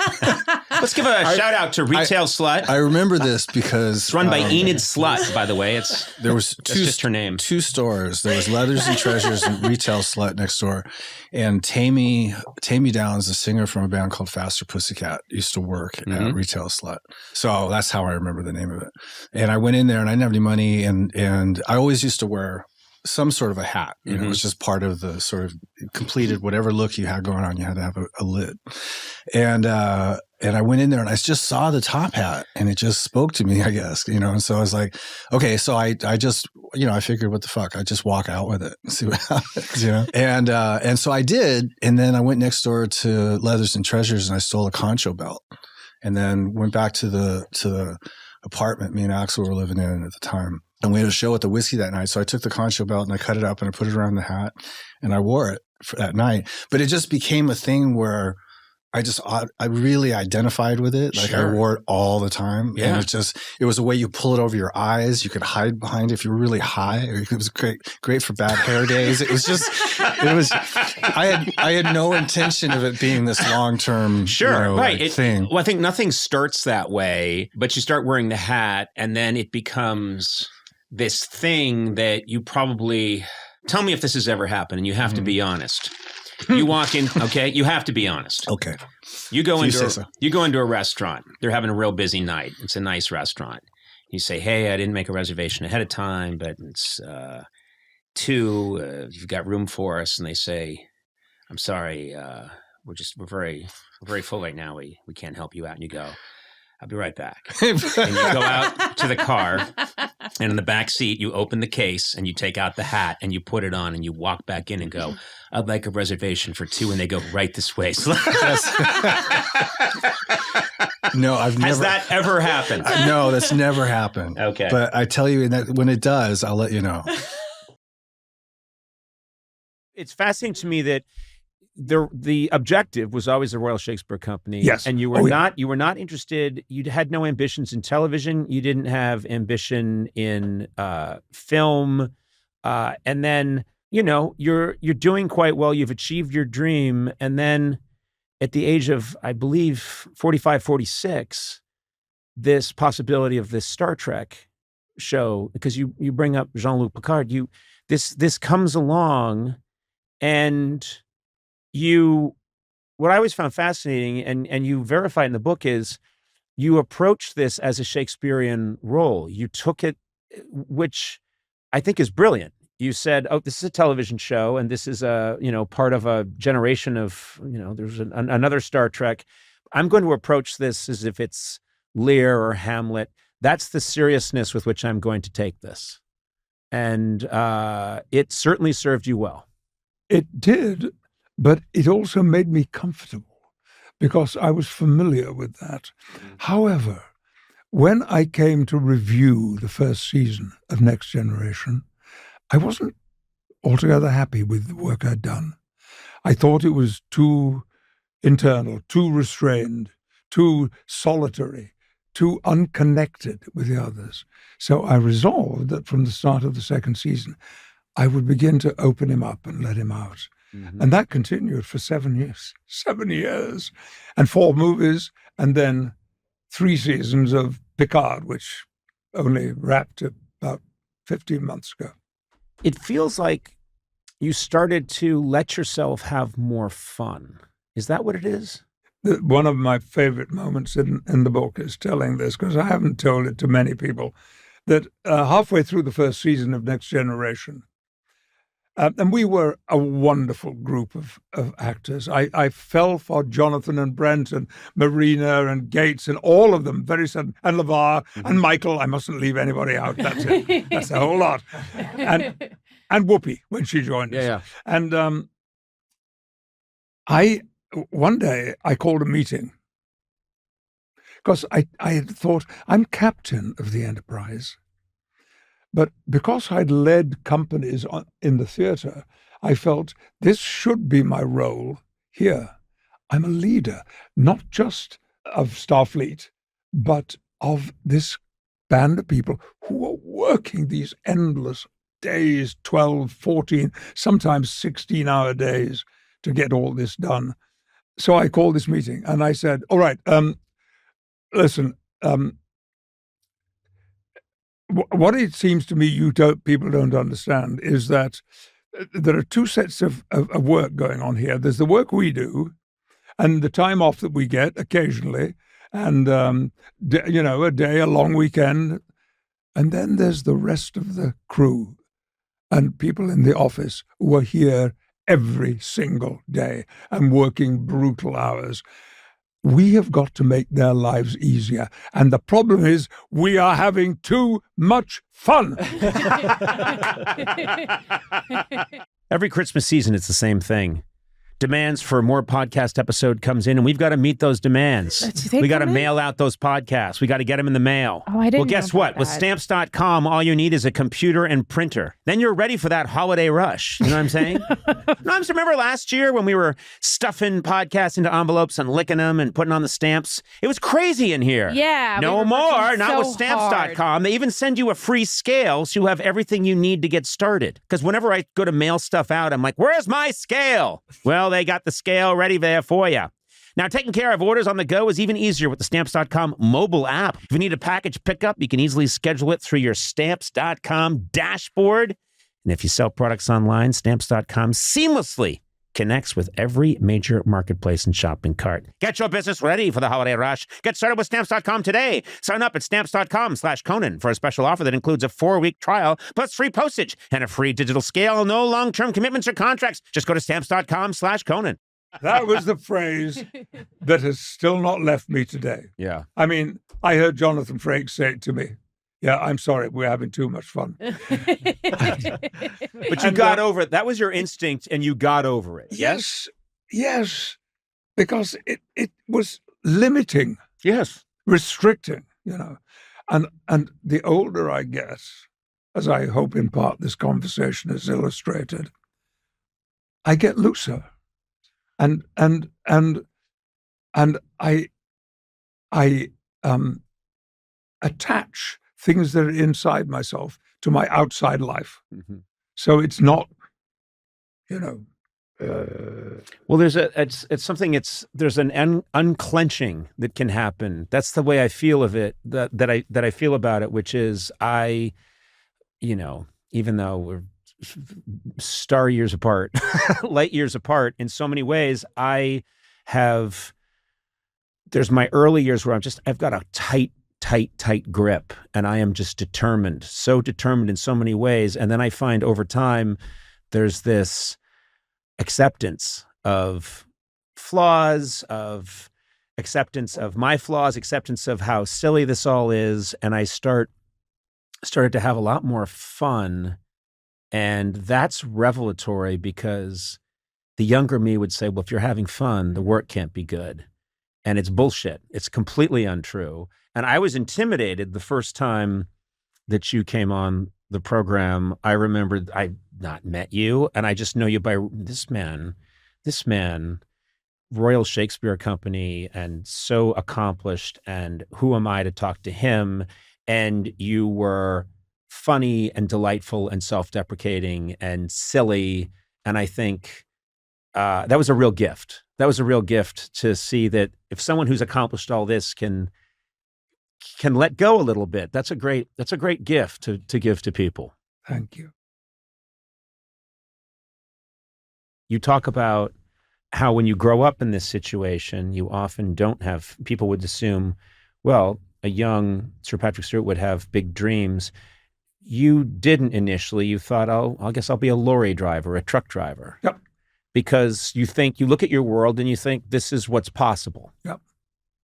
And then what changed? What came along that made you think the theater? Because the theater is really your passion in life. You've had obviously so much success, television and film, but it's really the theater has been the dynamo in your life. What happened was a man called Cecil Dormond. He was my English teacher in my secondary modern school because I was totally not academic. In fact, you at the age of 11, you could go to grammar school, which meant that you had an academic potential, or you went to what was known as secondary modern school. And on the day of the exam, I was just half a mile away from the school where the exam was being held. Just before you got there was a T-junction. And turn right, and 200 yards away was the school. Turn left, and you go down the hill into the valley where Murfield was built around the River Calder, and the railway lines, and the canal, because we had canal barges. And then once you'd crossed them, you would climb up at the beginning of the dales on the other side, and you could look down onto the town from up there. And that's where I went. I turned left and not right. Actually, I've been turning left all my life. Yeah. Which is both funny and not. But so I didn't take the exam. And so I was never tested. But I went into secondary modern school, and in my second year, the English master, Cecil Dormond, I did something, read something in a class, and I saw him pay attention, and he was the first person to put a copy of Shakespeare into my hand. I never held a copy of Shakespeare in my hand, and it was just a surprise one day in the English class, and he was handing out these books, slim little books, and said, "All right, this is Act 4, Scene 1." And, okay, you're playing Portia, you're playing Bassanio, you're playing Orlando, and Patrick, finally, you're Shylock. Wow. And we read this scene, and my character didn't speak for half a page or so. And then he had a speech of about 40 lines, which is one of the most famous speeches in Shakespeare. And I had no idea what I was saying. I was trying to say the words, though most of them I didn't understand. And yet, something happened. I made a connection. I loved pronouncing these words. I was never, I'd never spoken a language like that out loud. I mean, I hadn't even spoken English when I was a child. I spoke not just with an accent, I spoke dialect. Mm-hmm. So, do you want an instance? Yeah, I do. This is my favorite. If I go to a neighbor's house to ask if the lad my age is coming out, for kick a ball around and everything, when he came to the door, I would say to him, "That's a lake and out." What? What? At a lake and out. At a lake and out. Atta art thou, because when I was growing up, we said thee and thou. Not because we were religious at all, but it was just the way, working class West Riding people spoke. Yeah. Atta art thou, lakin. Now, this is the amazing thing. In Shakespeare's day, actors were also known as lakers. And the word I was using was playing. Lakers stood in for playing. Atta, are you, lakin, playing, at, out. Oh my. That's a lakin out. And it's funny, and you didn't know the derivation of any of this. You just know that's what it is.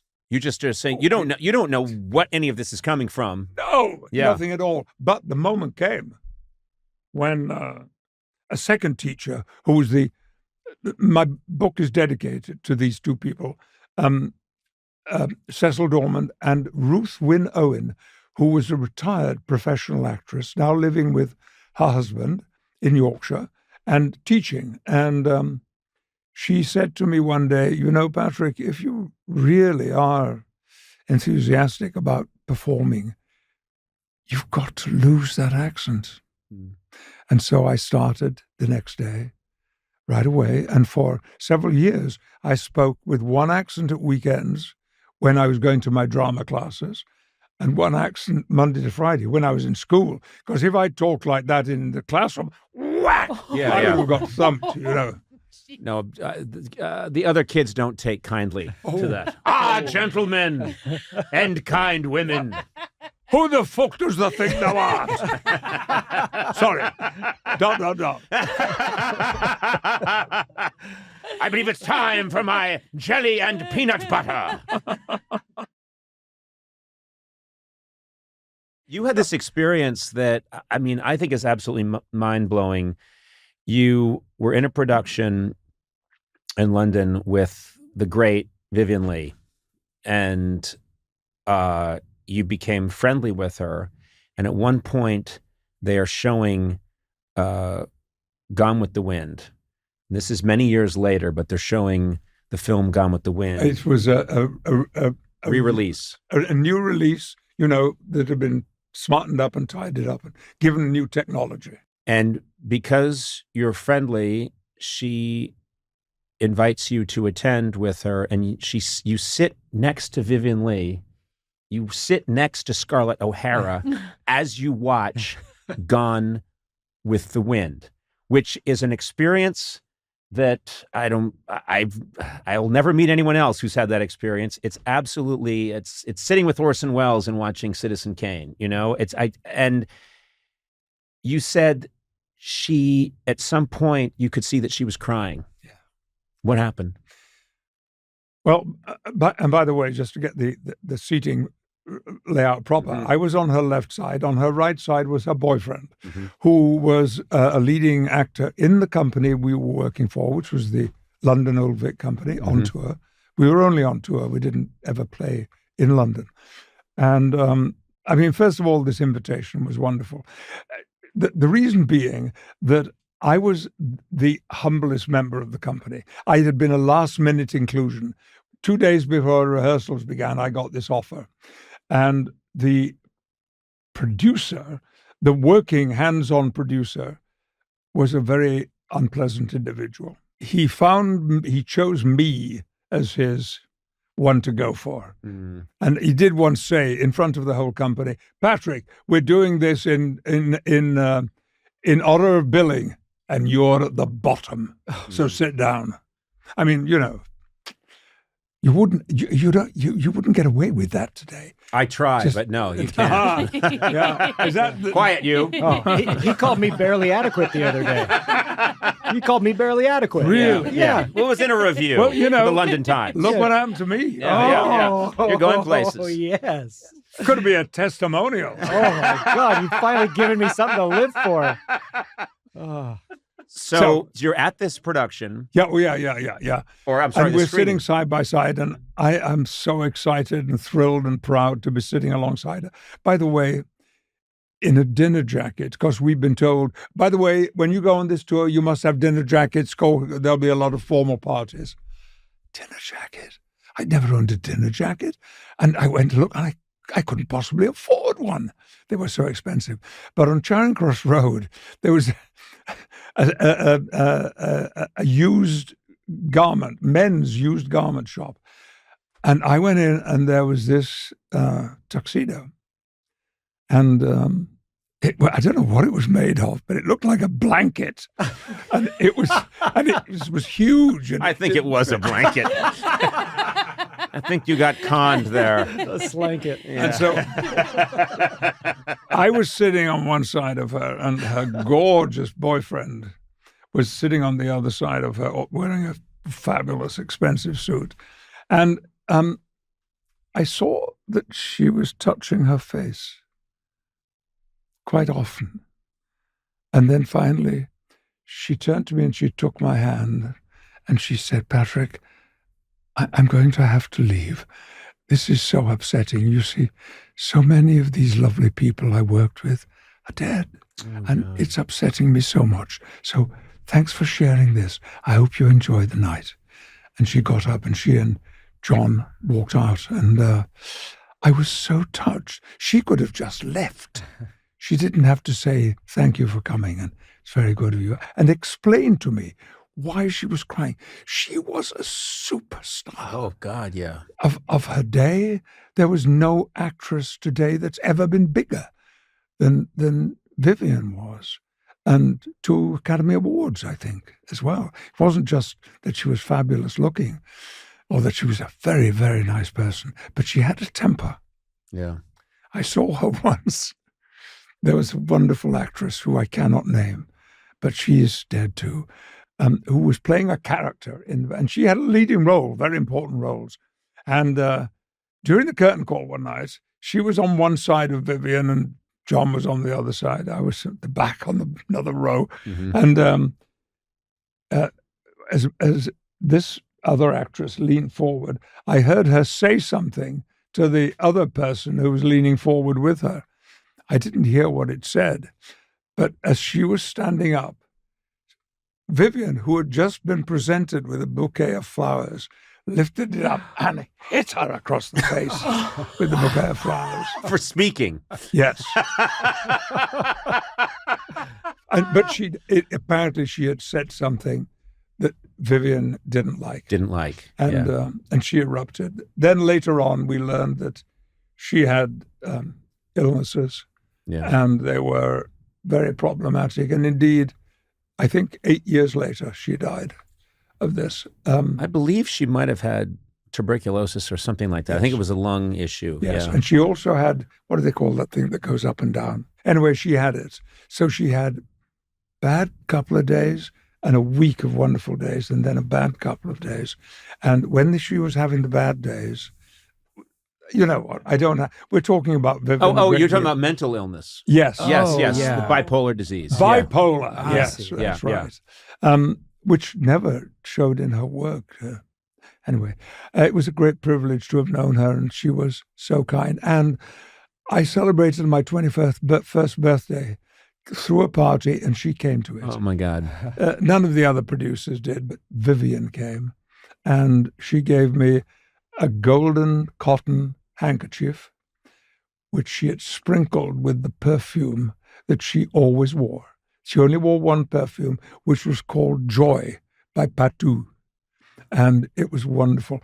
And for years, I could breathe Vivian in from the handkerchief that she'd given me. And then I moved and went different places. And about 2 years ago, I found it. Yes. Oh, good. I was going to say, if this thing is missing, I'm walking out now. Does it still smell? No. Oh.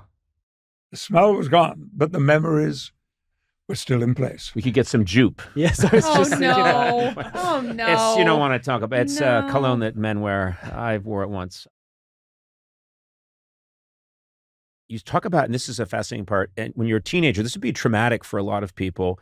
You start going bald as a teenager, and you're completely bald, you said, almost by the age 19, 20, 21, somewhere around there. Yeah. And you just decided, I'm going to make this work for me, because you realized that I'm wigs. I'm the perfect, I can wear any wig in the world now because I am an actor and I play different parts. Yeah. To make that an asset it has been to figure that out. I think it's such a big thing in life when you're dealt a certain card to say, I'm going to make this work for me. And it has worked beautifully. Yes, it has. It nevertheless wasn't easy in my late teens to find that I was losing my hair, and I lost it so quickly. And I come from a family of bald men. Mm-hmm. My brothers, my father, my grandfather. Actually, no. Freedom had hair, a lot of hair. His name was Freedom Barraclough. Now that's Victorian, if ever there was. That's fantastic. Pardon? That's fantastic. It is, Yeah. yes. But one of the things I very quickly realized, because I'm quite interested in economics. Brent Spiner calls it my poverty mentality. Mm-hmm. He said, you were poor when you were little, and you've never, ever got past that point. Part of you is still stuck in the poverty region. And I think that he was right. And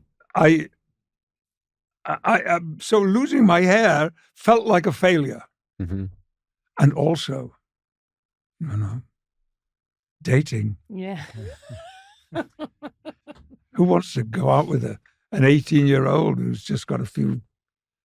And I used to do all this combing it over, And then one day, a director I was working with who was very, very conscious of costs said to me, oh, no. You're 2 actors for the price of 1. Oh my God. What? These are okay. Yeah, that's right. With wigs, we can get 3 roles out of you. Yeah, that's fantastic. Exactly. And I've had some sensational wigs in my lifetime, really, because they say the wig maker says you were born to wear wigs. Maybe it's not the biggest compliment. You were born to wear a mask. Yeah. What? Right. So you're moving up in the world. You're making your way. You move to London, and there's a part in the book because you had led this very sheltered life in Muirfield, and you'd been taught all these stereotypes. And one of the stereotypes you'd been taught was don't trust the Irish. And you move into a flat, and there's some Irishmen. No, it was a lodging house. Lodging house. Okay. First of all, I still believe don't trust the Irish. Yeah, solid advice. And I'm 100%. So you come to this wonderful revelation that no, that's wrong. These are wonderful people. I think whoever told you don't trust the Irish was spot on. But we'll let that go for now. I'm glad you had a good experience with them. I had a wonderful experience. They were all young men. They'd mostly come from the west coast of Ireland, and because they needed work. Yeah. At that time, in the late 40s, there was a job shortage, significant one, and people were dying because they couldn't feed themselves. Right. And all these young guys had come over to London to get work, and they were all working on building sites. They were laborers. Nobody was a skilled constructor. They were laborers. And they welcomed me into I shared a bedroom with one. It was 2 in single beds. Yeah. And over the first night when we had dinner, one of them, he introduced me to everyone around. They were all Irish. And he said, listen, when dinner's over, we go out because there's a pub round the corner that's very Irish friendly. And he said, your name is Patrick. I mean, it couldn't be better. We can introduce you to anyone. Put on this leprechaun wig. Yeah, that's right. Absolutely. Hi, my name is Patrick Stewart. And, I always would like to do that as if I were on, the radio. Okay. That's please. Hello, my name is Patrick Stewart. It always falls away, doesn't it? Anyway, and I am so delighted and honored to be here because the last time we could have done this, I wasn't available. That's true. And you remember? I do. Have you held it against me? No, I haven't held it against you. You said you weren't available, and I said, that's too bad. And it was all planned, and we were ready to go. And then I walked down the street, and I saw you eating a delicious meal in a restaurant. Oh, no. I thought, that asshole! And you saw me, and I saw you duck down underneath the table. No, you were it was not your fault. You couldn't make it, but you're here now, and I'm sure you're delighted to be Conan O'Brien's friend. Oh, yes, of course. I knew I'd missed something. But I thought, no, that's not important. That's a Freudian slip. That's what we call that, a Freudian slip. You've got to keep all of this. It's wonderful. fantastic. Yeah. And I feel proud, happy, honored to be Conan O'Brien's friend and guest. God bless you, sir. God bless you. I'm going to start by saying something I don't get to say often, which is, I think one of the last times I saw you, we kissed full on the lips. It was on my show, and I forget how it happened. Something was in the air that night. Come here!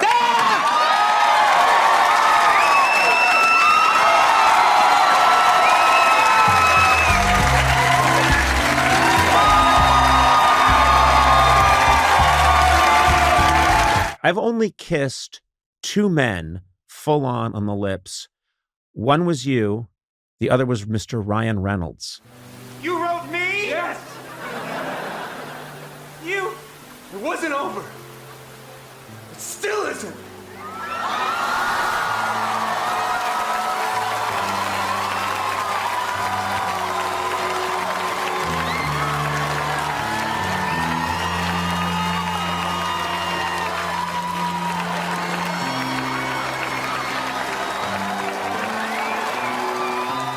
We did a piece where we did a parody of The Notebook. Pretty good track record. And yes, I am killing it with the fellas. Yeah. And but how do we compare? Well, okay, I'll say this. My soul left my body. It was an incredible experience to kiss you. You came around to my desk and you grabbed my head, and it was a powerful kiss. Passionate. Yeah, well, I think I wanted to demonstrate the authenticity of my feelings. Mm-hmm. And yeah, this, I think, that's what I was told the because police. Yeah. Of what this is what something had happened between Ian McCullen and myself. Yes. Which included a kiss on the lips. Yeah. And I think you brought that up and something about, nobody has ever kissed you like that. And man, here we go. Here we go. No, it was so fantastic. I just put it out there, not thinking this is where we'd go. And suddenly this man was up on his feet. He came around. He swept me off my feet. Powerful kiss. It's taking everything in my power not to say I've never been kissed like that. Yeah. I won't. Don't go near him. I'm putting up a salad guard between the two of you. You got in. Your physicality changed. Like you were gonna do it, and then I got. Oh, so excited. Patrick Stewart was like a cobra rising up, looking at you. Do I? Do I not? But I have to say the one difference with Ryan Reynolds is he has a technique, I guess. We're kissing, and it was a longer kiss. Yes. And you can look at it on video. It's the parody of The Notebook. He reaches over, and he started fondling my ear. Oh. And I thought, I just got a weird peek into Blake Lively's life at this moment. It's very strange. Anyway, welcome. Thrilled to have you here. Thank you, Conan. You are a consummate actor. You've got, I believe, the greatest voice in the world. You've accomplished so much in your life, and you've also written this book.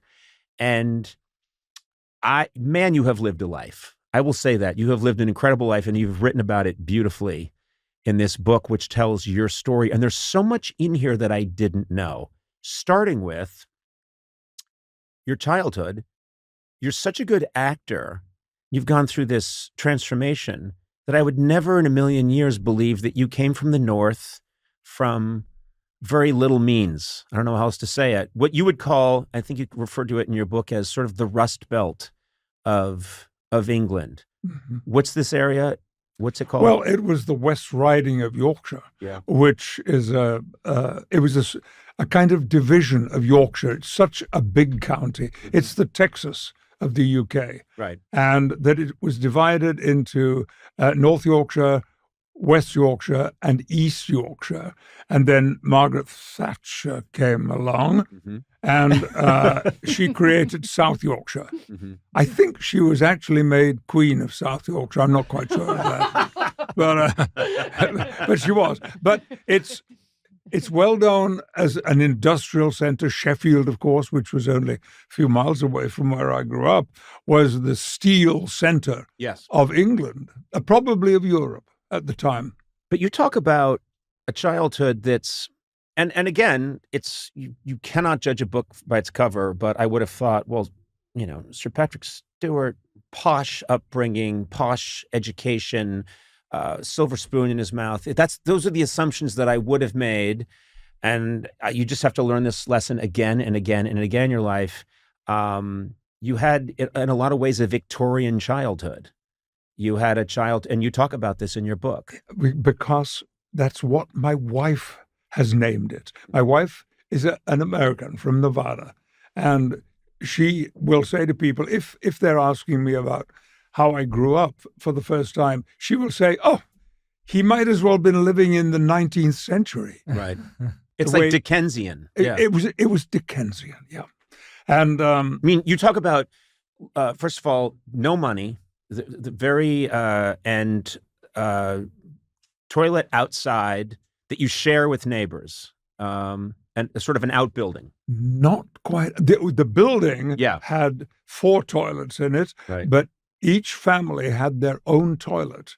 Now, it was just a toilet. That was all. And there was no lighting, no heating, no running water except to flush the toilet. Yeah. And because we lived in what was called in our neighborhood a one up, one down, there was one room downstairs. You stepped in off the pavement, sidewalk, and you were in the living room of the house, and there wasn't anything else. There was a cellar downstairs, and you went upstairs, and there was one room upstairs. So one up, one down. And it was very, very basic. Yeah. I mean, the toilet aspect of it just being one of them. And it wasn't really until I went to secondary modern school, because I was not academic. You're whispering, but there's still a very powerful microphone. You're whispering into a microphone. Not academic. No one must know. And so we had no shower, we had no bath. What happened on a Friday evening was that my brother my brother was 5 years older than me. I had another brother, but he was 17 years older than me, so he was gone. We would carry this zinc bath up from the cellar. I mean, my father told us to do this. It was our job on a Friday evening. And we would have a big boiler that stood in the middle of the floor, a gas boiler, and that would boil the water for the bath. Then we would ladle the water out of the gas boiler into the bath. And the first person to take the bath would be my father, because Friday night was the beginning of the weekend, which was often not a good thing in my house. Yeah. But and then there was a whole complicated evening in which my elder brother would bathe in the same water that my father had used while the water was heating up again. Then he would empty that, and because he was made to do that, then he could leave for a Friday night himself, even though he was only 10 or 11. And then we emptied pailed the water. Actually, no, we didn't. We had a rubber tube. And we put the end of the rubber tube in the bath. Oh, my God. And I would suck it up, which always meant that you would never... This is getting worse and worse and worse. Do you want to change the subject? No. No, go ahead. I could go downhill, or I could go... Go downhill. Down. Please, you're on the Downhill podcast now. This podcast's original name was The Downhill. It would be inspiring for people to know a lot of artists, actors, writers struggle, but you were really living on the edge for a while when you were starting out, meaning more or less squatting in places to kind of, because you couldn't make rent. Is that true? Yeah. I mean, I squatted for about, I think it was about 3.5 years. Good God.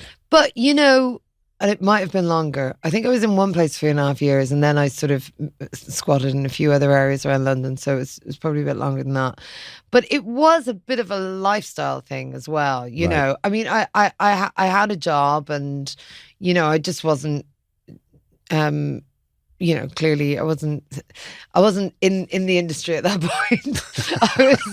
I was working in Kilburn, actually, the most Irish place in London that I could possibly find, and I was working in a job centre, so I didn't earn very much, but I definitely earned enough for rent. It was kind of a bohemian choice, maybe. I think it was a bit of a bohemian choice. Like I arrived in London with like 90 quid, so I couldn't afford rent when I came over first, but then I got a job, but at that point I was just part of this this sort of lifestyle, I guess. Loads of Irish people, and you would there was a lot of we lived in a high-rise flat, and we occupied an apartment on the 18th floor that was furnished with stuff that we found on the street, and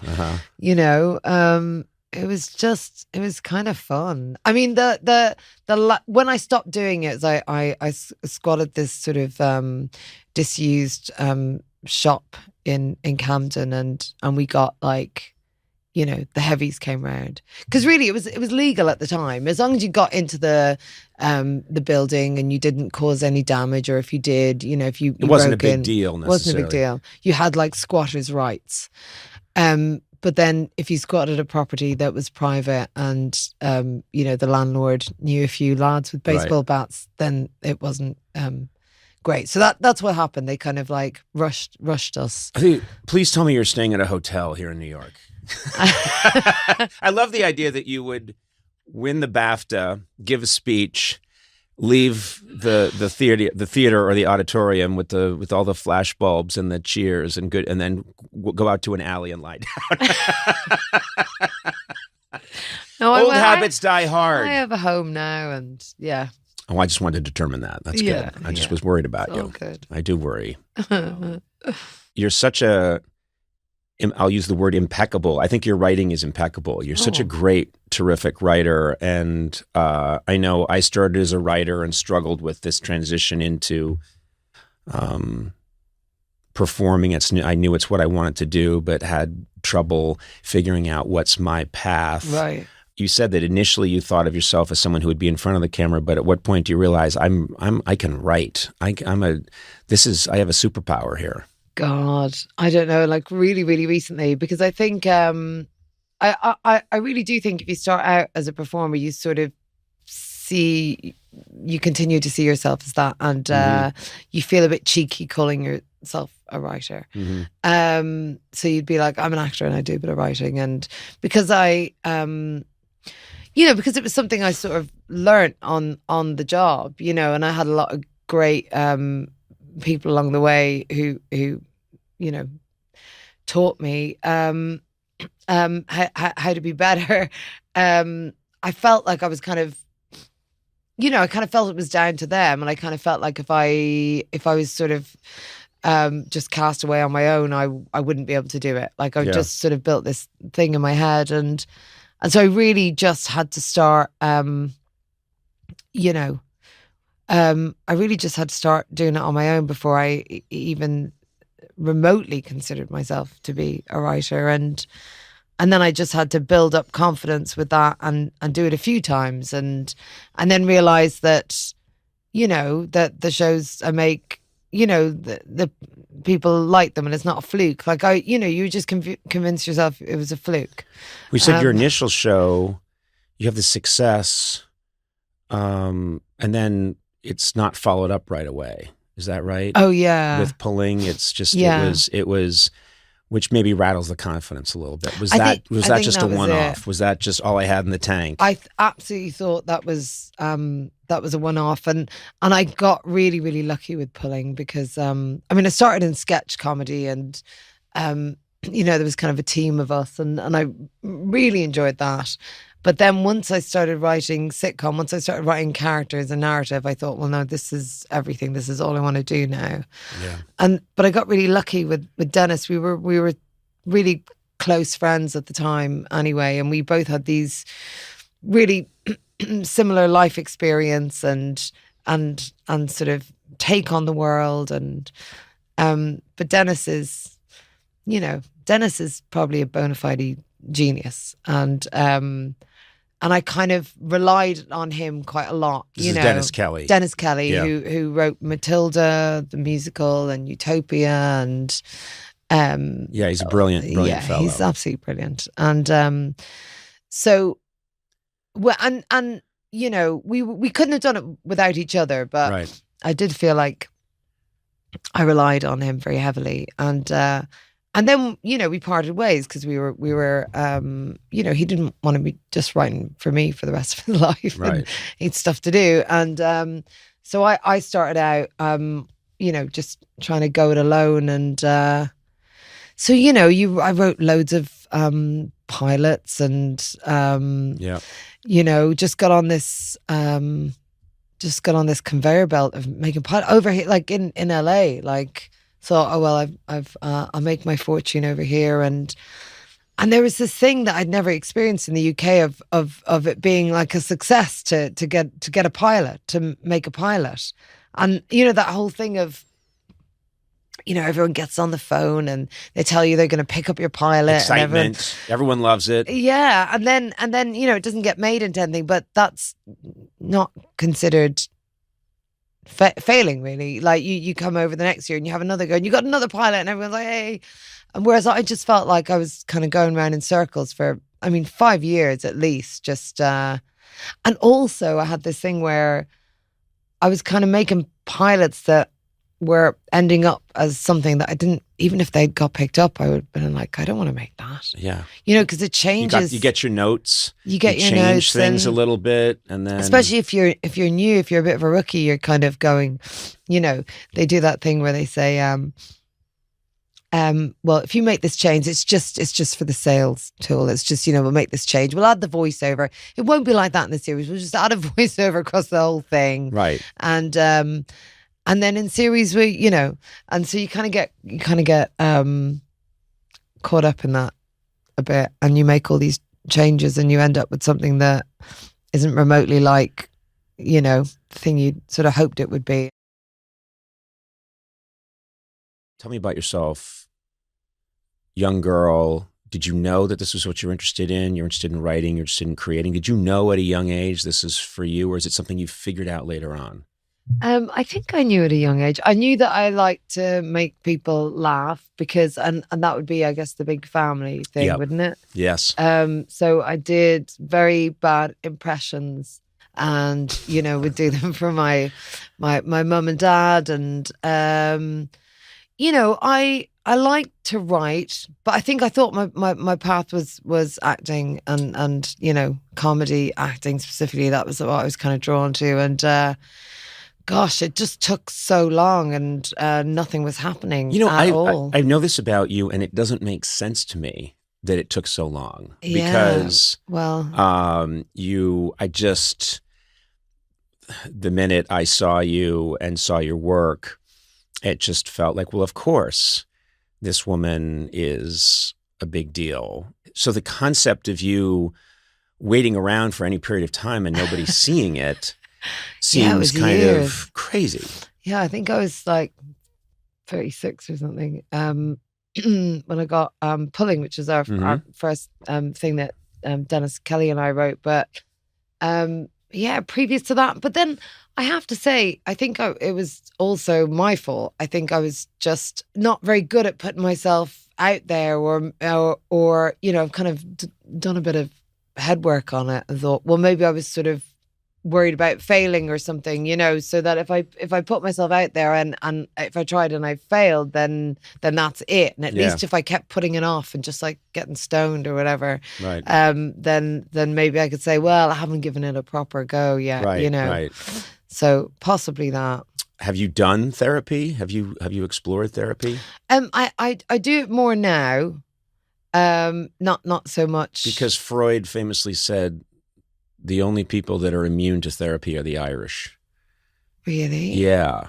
And I'd like to think he was wrong because I've had a ton of it, but he just thinks that I think he just thought, yeah, those Irish, I can't crack them.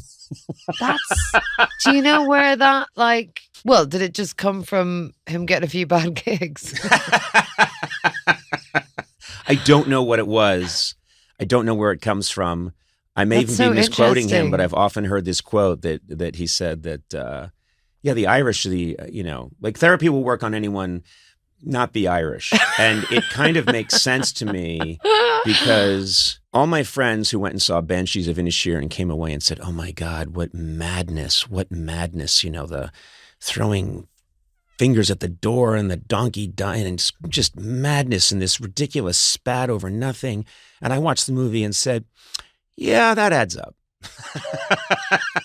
This show is sponsored by BetterHelp. So I know you're very busy. Yeah. You got twins. Yes. Twins who are over 2 now. They're going to be 2 in July. It's very easy to find yourself doing things for other people or trying to be really productive and get a lot done and take care of everybody. I know you're a caretaking personality. Yeah, I am. so are you. And what happens sometimes is you realize I haven't checked in on myself. I have no clue how I'm doing. Yeah. And I bring this up because I'm a big believer in talk therapy. If you can find the right fit, right person, and getting help. It's made a huge difference in my life. And in some ways, I've been your therapist over the years. You have been. You've been, and I think that you're a Because you very didn't want easy to pay person a to real talk to. therapist. I don't want to pay someone, so I figured if I could just talk to you, I'll just do it for free. But it is important to talk to someone. If you're thinking of starting therapy, maybe give BetterHelp a try. Here's what I like about BetterHelp. It's entirely online. This didn't exist back in the day when I was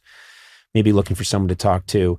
And it's such a smart way to get involved in this process. BetterHelp is designed to be convenient, flexible, and suited to your schedule. Find more balance with BetterHelp. I really think this is a terrific idea. Visit betterhelp.com/Conan today to get 10% off your first month. That's BetterHelp, HELP.com/Conan. But yeah, it is We interesting. had confession, I suppose. Right. You just go into a little box and say everything you did wrong. I mean, I think that's how I do therapy, really. I mean, I always assume I'm doing it wrong. Yeah. Anyway, isn't it really just someone making you feel okay about your bad choices? Yes. It is. You're paying someone to say, I would say plenty you of did people fine. abandon their family and go on a 9-day cocaine binge in Las Vegas and then shoot up a hotel and then kill a prostitute. Yeah, exactly. Kill a prostitute. But then in Ireland, they'd say, are you sorry? You'd say yes. And then you get some 6 Hail prayers Marys to say. And Yeah. then you're all like, you got a clean slate. Yeah. I haven't been to confession in a long time, but I remembered thinking, what metric are they using to figure out how many Hail Marys, how many? I don't know. And it was so specific. Like, Yeah. well, I got this rental car and I scraped it up a bit, but then I covered it with whiteout. And they're like, oh, yeah, that would be 4 Our I know. Fathers and 6 Hail Marys. Yeah. And then you'd say, oh, and on the way back, I ran into a whole bunch of people at a crosswalk and fled the scene. Okay, 7 Hail Marys. Yeah. At what point do they just call the police? No, I mean, I haven't been to. I stopped confession quite young, actually, because it did freak me out. It's scary. I found it very scary, and I remember telling my mum that I found it scary, and she's very sweet about it because she's a pretty religious lady, and so I said, look, I'll keep going to mass, but I don't want to do the confession thing. I went to convent school. The Sacred Heart, and they would do big confession like galas where in our sports hall, like all priests from all around the area, and I don't know, maybe there was a couple of cardinals or they would fill the hall, and we would all they'd be all like situated at different spots, and you'd get into these big queues. All the students would be in the middle, and you get into these queues, and you'd be like, oh, which priest am I going to get? And you'd make your way up, and then you would confess to them? And then you would confess, and it was kind of felt a bit out in the open because you're not in a box like you normally are. That's so insane. I mean, in this country, what you were describing is a pep rally. It's an event where people get together and go team, and maybe there's some punch or a prom, and you guys turned it into you queue up to talk to a priest about something terrible about you've your done. sins. Yeah. Yeah. But drinks are served, I'm hoping. Well, you know, when you're little and you do it, you end up making them up. Like I would. That's what I did. Would lie. I always about made my them sins. up. Yeah. Because you're just a kid. I mean, you don't really do any bad shit when you're a kid. I mean, apart from, obviously there's some evil children out there. Yeah. But no, but there's. It's funny you say that because I distinctly remember making things up. And sometimes I got too creative and I'd say, I forged a banknote, and they'd be like, well, I'm 8, I committed wire fraud. I would say things just to try and, that I had heard about that I didn't know. Or you'd use things you'd read, like there was a pie cooling by the open window. The year was 1932, and I stole a pie from a cooling window and then lived down by the train tracks and ate beans out of a can.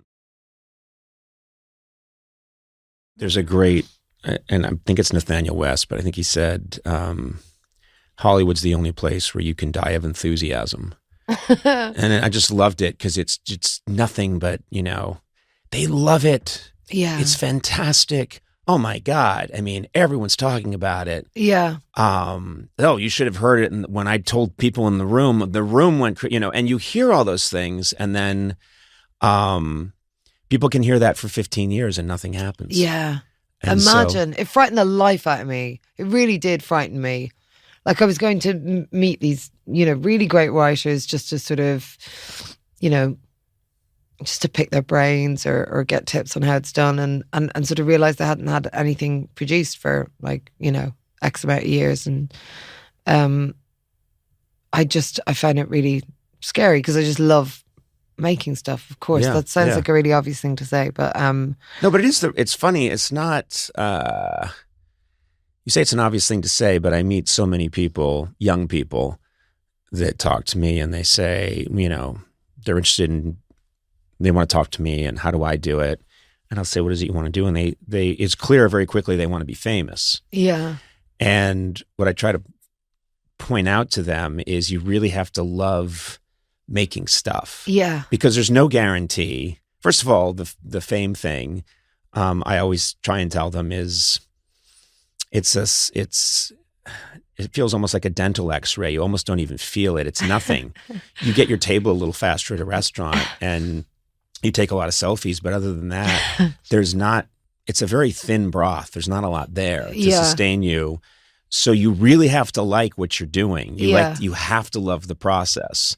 Some of them get it and some of them look at me like I'm a very strange old man. Yeah. Why is he babbling about this stuff? I think that's it entirely. I think with pulling, I just loved it so much. Yeah. I loved the characters and I loved what Dennis and I were saying, and it was kind of I could have gone on doing that for years, and then I found myself in a situation where I was like, I was writing shows. I had no idea how I'd sort of gotten myself into that situation, and just the very thought of doing something for years, and because writing is so hard anyway. Yeah, I mean, you really, really do have to love it. Oh, when people tell me they love writing, I'm very suspicious.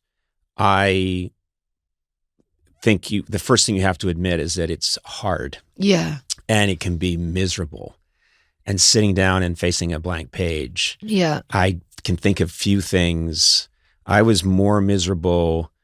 I think I did good work for Saturday Night Live when I was young, but being up at night trying to think of a sketch on that deadline was more terrifying to me than anything I've ever done as a performer. Yeah, and you get that it's a mad anxiety, isn't it? Yeah, and I know you've had that too. You've struggled, or you've had, and unfortunately, I've had people say to me, well, when does the anxiety go away? And I've had to break it to them that it's part of the process. Yeah. It's the rocket fuel. Yeah. You need it. You need to feel bad sometimes in order to feel good. And I'm sure I'm going to get a lot of people telling me, you shouldn't say that. That's not true. I don't see another way around it. I think your anxiety and some level of I don't want to call it self-loathing, but just there's part of you that's saying, come on, yeah. you could do better. You need that. And when people are too content with the writing process, I'm really suspicious. Oh God, yeah. Like Very. then you're not. But- I don't but- want to read it if you had too much fun writing it. Sometimes it doesn't feel like you're being truthful or earnest with that, you know, like you're just being a difficult writer person. But yeah, I mean, I'm never happy until I get to the point where it's kind of, it's all done and I've like chiseled it into something that really, I genuinely do feel like I put my all and everything into that, and all the best bits out of everyone on the team has gone into it, you know, all the way across the line. And finally, you know, we've done all that work and it's ready to go. And at that point, I would be happy. Here's when I'm happy. I'm happy when I know I've got it. It's all on. There's a lot of good stuff on the page, and now I get to edit. That makes me happy. Yeah. Because then it's going through. Let's tighten it up a little more. Yeah. Let's tweak this. Maybe this doesn't follow that, so let's move it over here. Because then I know I've got it. Yeah. And now I'm just polishing it. I'm polishing it, but it's not done yet, because once it's done, I start to get a little depressed about what's the next thing. So I like that little period. I don't know if you've had this, but one of my favorite times is when I'm done with the performance and I'm meeting with everybody in the dressing room afterwards, and we're going through the show and talking about everything. And then I know we're going out to dinner and I get to have some wine. That moment when I'm wiping the makeup off, but I know I'm going off to dinner and we're all going to be wise asses, but the show was a success. Yeah. That's a moment that I absolutely adore. Yeah. And I know it's never going to be quite that good again, you know, until I get to the next one. Yeah. Because it can change on a dime, can't it? Yeah. You know, like I've had, you know, I've been pretty happy with something and someone's gone in and sort of fiddled with it, and I've watched it and gone, oh, well, it's a load of old shit. I mean, this is clearly a terrible piece of work. And so it doesn't take much for me to sort of lose my confidence. And because I do think there's not a huge amount of difference in, you know, when something's good and great, right? It's just like detail and, you know, trusting yourself and your taste and all that. But I remember back in the day, I found writing, it was a bit of a torture because I hadn't figured out that thing that you just described there, that you can get it all down and then you start, you know, the work of making it good. Whereas I would like sit there and just like try and wait. Each word has to be perfect before you write the next word, which doesn't work. Yeah. Which really doesn't work. And it was actually Dennis Kelly who I learned that off, you know. I don't know who he learned it off, but yeah, just get it all down there. And when you feel like there's some really good stuff in the mix of all the terrible stuff, then you're not in a bad place. You've done a great job of finding these other people, because I know you met Rob Delaney through Twitter, and you guys, of course, worked together on Catastrophe, and that's how I met you. You came on promoting that, and remember that grabbing my attention and thinking, okay, this person's really special, but you know, finding voices that, you know, I can work with this person.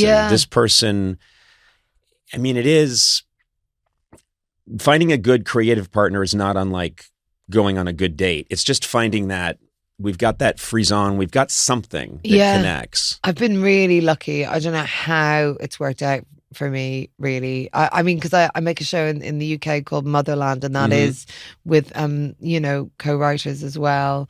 And I don't know, I've just gotten really lucky, I think, because it's a scary thing, isn't it? It's a really scary thing. And you know, any of my writing partners I've gone through, like, you know, I've lost confidence in myself, you know, where I've found it too hard to sort of say something that I think is funny just because of, you know, just losing my confidence. But it's getting to that place where you feel like an old married couple, where you really don't give a shit, you know, where you will fart in front of them and not be worried, you know, if it smells. That's a metaphor. I don't fart in front of Rob Delaney or Dennis Kelly or. Well, I think you just said you did, and we've got that now. I'd like to say we've got it on tape, but I know it's all digital. Why do I come from a different time? But you know that thing of like not being scared. If Of you course. say something stupid, you say something not funny. All the people that I love working with, I love my exercise is what's the worst thing I could do in this situation? what's the and I spin out these wild scenarios of we're here in a restaurant. What's the worst thing I could do that would end me? And it's just something where I make a complete total ass of myself. And I spin it out in great detail and I can always see it perfectly clearly. And people will be laughing at that, and I don't know what it is, but it's this comfort that I can say these horrible things to my friends about what I'm going to do in this restaurant that will finish me forever. And we talk about it, and it's just a joy. It's a joy to have people like that in your life. The first time I went to Ireland to shoot some comedy, the first guy I ran into said, you're here to take the piss out of Patty, are you? Like, you're here to fuck with us, are you? And I thought, no, I'm here to just get some good content. And the joke is going to be, we'll see. We'll see. And they're just on you right away. Oh, yeah. What are you up to? Yeah. Oh, you're making fun of us, are you? Yeah. It's a big part of the personality just to sneer, just to be a sneer, just to take the piss out of everyone. Right. Which is good because it means you can't, get any delusions about yourself. No, not even for a second. Not for a second. But also, I know I'm one of 6. I'm a kind of I'm one of 5. And you're one of 5. Yeah. And so my brothers and sisters, even though I've had this measure of success in my business, I know they love me and I know they're proud of me, but it's just constant put down jokes. And I know. And when I come home, it's they give me shit that I didn't empty the dishwasher back in 1978. You know what I mean? And it's all that. And I'll say, I just had this nice thing happen for me, and they gave me a medal, and they're like, yeah. You didn't empty the dishwasher in 1978, you prick. So that's what it's like. You must get that from your siblings a little bit. My siblings are honestly my best friends and the best people I know, and they are incredibly supportive and lovely about everything. But also they don't give a shit. And why should they? My brother played rugby for Ireland, so nothing I did would ever reach that in any way. Right. He's stood on a pitch and sung the national anthem while 30,000 other people sang it. Right. He's held their hopes and dreams in his hand on home turf. He's got 2 hands, actually. They're in his hands. Really? That's so impressive. Yes. I've read about him. It's incredible what he can do. The 2-handed rugby player. Yeah. And by the way, I'd be impressed if I understood rugby, but I fundamentally do not understand that sport. I guess it's like American football, but just much better. And no one wears those silly costumes. So yes, you're getting the support, but also it keeps you in check because, I'll bring it up. How can you just won a BAFTA, which is a huge deal. I know. And I'm telling you for the first time. Oh, yeah, thank you. Yeah, it just came in over the wire. You won a BAFTA. You won a Nobel Peace Prize. No, you won a BAFTA. You won a Peabody. Yeah. I mean, this is incredible, heady stuff. Were you there for the BAFTA ceremonies? I was. So you just flew in? I just flew in. Okay. Well, that can I just say that is why I said I'm exhausted to meet you. I mean, of course, I'd be thrilled to be your friend if we ended up.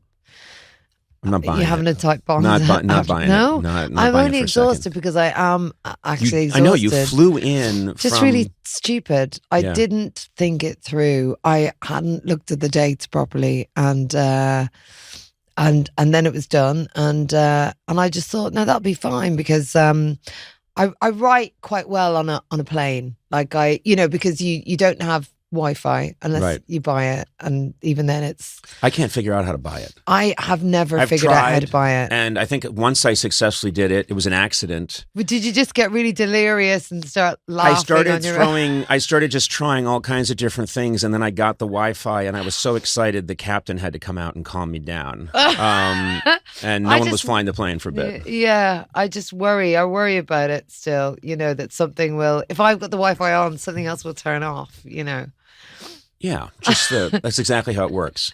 Are you one of those people that think if you accidentally leave your phone, if it's not on airplane mode, the plane will crash? Yeah, of course. Yeah, when I fly with my kids, I'm like, turn your air flight mode on because it's really dangerous. This plane might go down. Yeah, so I can write really well on a plane because I don't have Wi-Fi and I'm just, nothing else to do. So I thought I'll write and it'll be okay. But it's, I swear to God, when I saw, because it's a big story, Sharon, that you had won the BAFTA and it's this picture of you and all the cast and you're in London. I told my publicist, well, I won't be interviewing her. She's now way too big for us. I won't be seeing her. So I was pleasantly surprised that you showed up, but then did the math in my head and realized I'd be knackered. Yeah. Well, I was at the Webbies last night. I came over to do that as well. I preferred if you had said I flew here just to see you, Conan. But now we have to bring up this Webbies shit. I'm also going to the Irish Arts Centre later today. I did tell you that it was the embassy, and then I remembered that it's not actually. It's the. Oh, you lied. I did. Well, I didn't lie. I mean, I'm jet lagged, so I think I just said that word instead of Irish Arts Centre. But yeah. So, did you know that the Webbies? You just do a five word speech. Yes. Well, a man was getting an award there who had invented emojis. Can you believe that? He did a 5 emoji speech. Oh, really? And how did he say it? Everyone went, oh, when they saw the 5 emojis. It just popped up on the screen. It was really. I felt I was in the future. Did you feel at all that writing as we know it is over? That you will be replaced by emojis? That's what you should have been. That's where my mind goes. Really? Yeah. I try not to think like that. I mean, I think emojis are great, but they have limits. I don't. You can misinterpret an emoji. I have many times. It's been quite embarrassing for me. I thought I was having an affair. And then it turned out no. Someone's just really angry with you. Someone wanted me to pick up eggplant at the store. Someone wanted you to go to the farmer's market. And I misunderstood. It's not my fault. That can happen with words though, right? That's a terrible thing. If you misinterpret. Or if you're like, you're not sure. That's the worst. If you're kind of on the fence. Yeah. Like, are they trying to say that they feel a certain way about me? Or are they just... Well, text is really strange. Funny? Yeah. I don't know. So is email. Email is very strange. But I had a waitress yesterday here in New York. I did an interview and then we went out to lunch and I was talking to her. You went out to lunch with the waitress after you did your interview. Did I say that incorrectly? I thought I want to get it out there that and I don't want my wife to know that I'm dating a waitress here in New York while she's in Los Angeles. That's what I'm trying to say. And no, I went to a restaurant with some of the people I work with here, and the waitress, I made some quip, and she said, "I need to tell you that I cannot register sarcasm." And she told me that, and I don't even think I was trying to be sarcastic. I think I was just said something silly, not sarcastic. Yeah. But she said, "I do need to tell you, I cannot register sarcasm on people's faces, and I never have." And but what's the worst that could happen in that case? She's just not enjoying your joke, your sarky jokes. To me, that's the lowest level of hell. Is someone not enjoying what I'm doing at any given moment.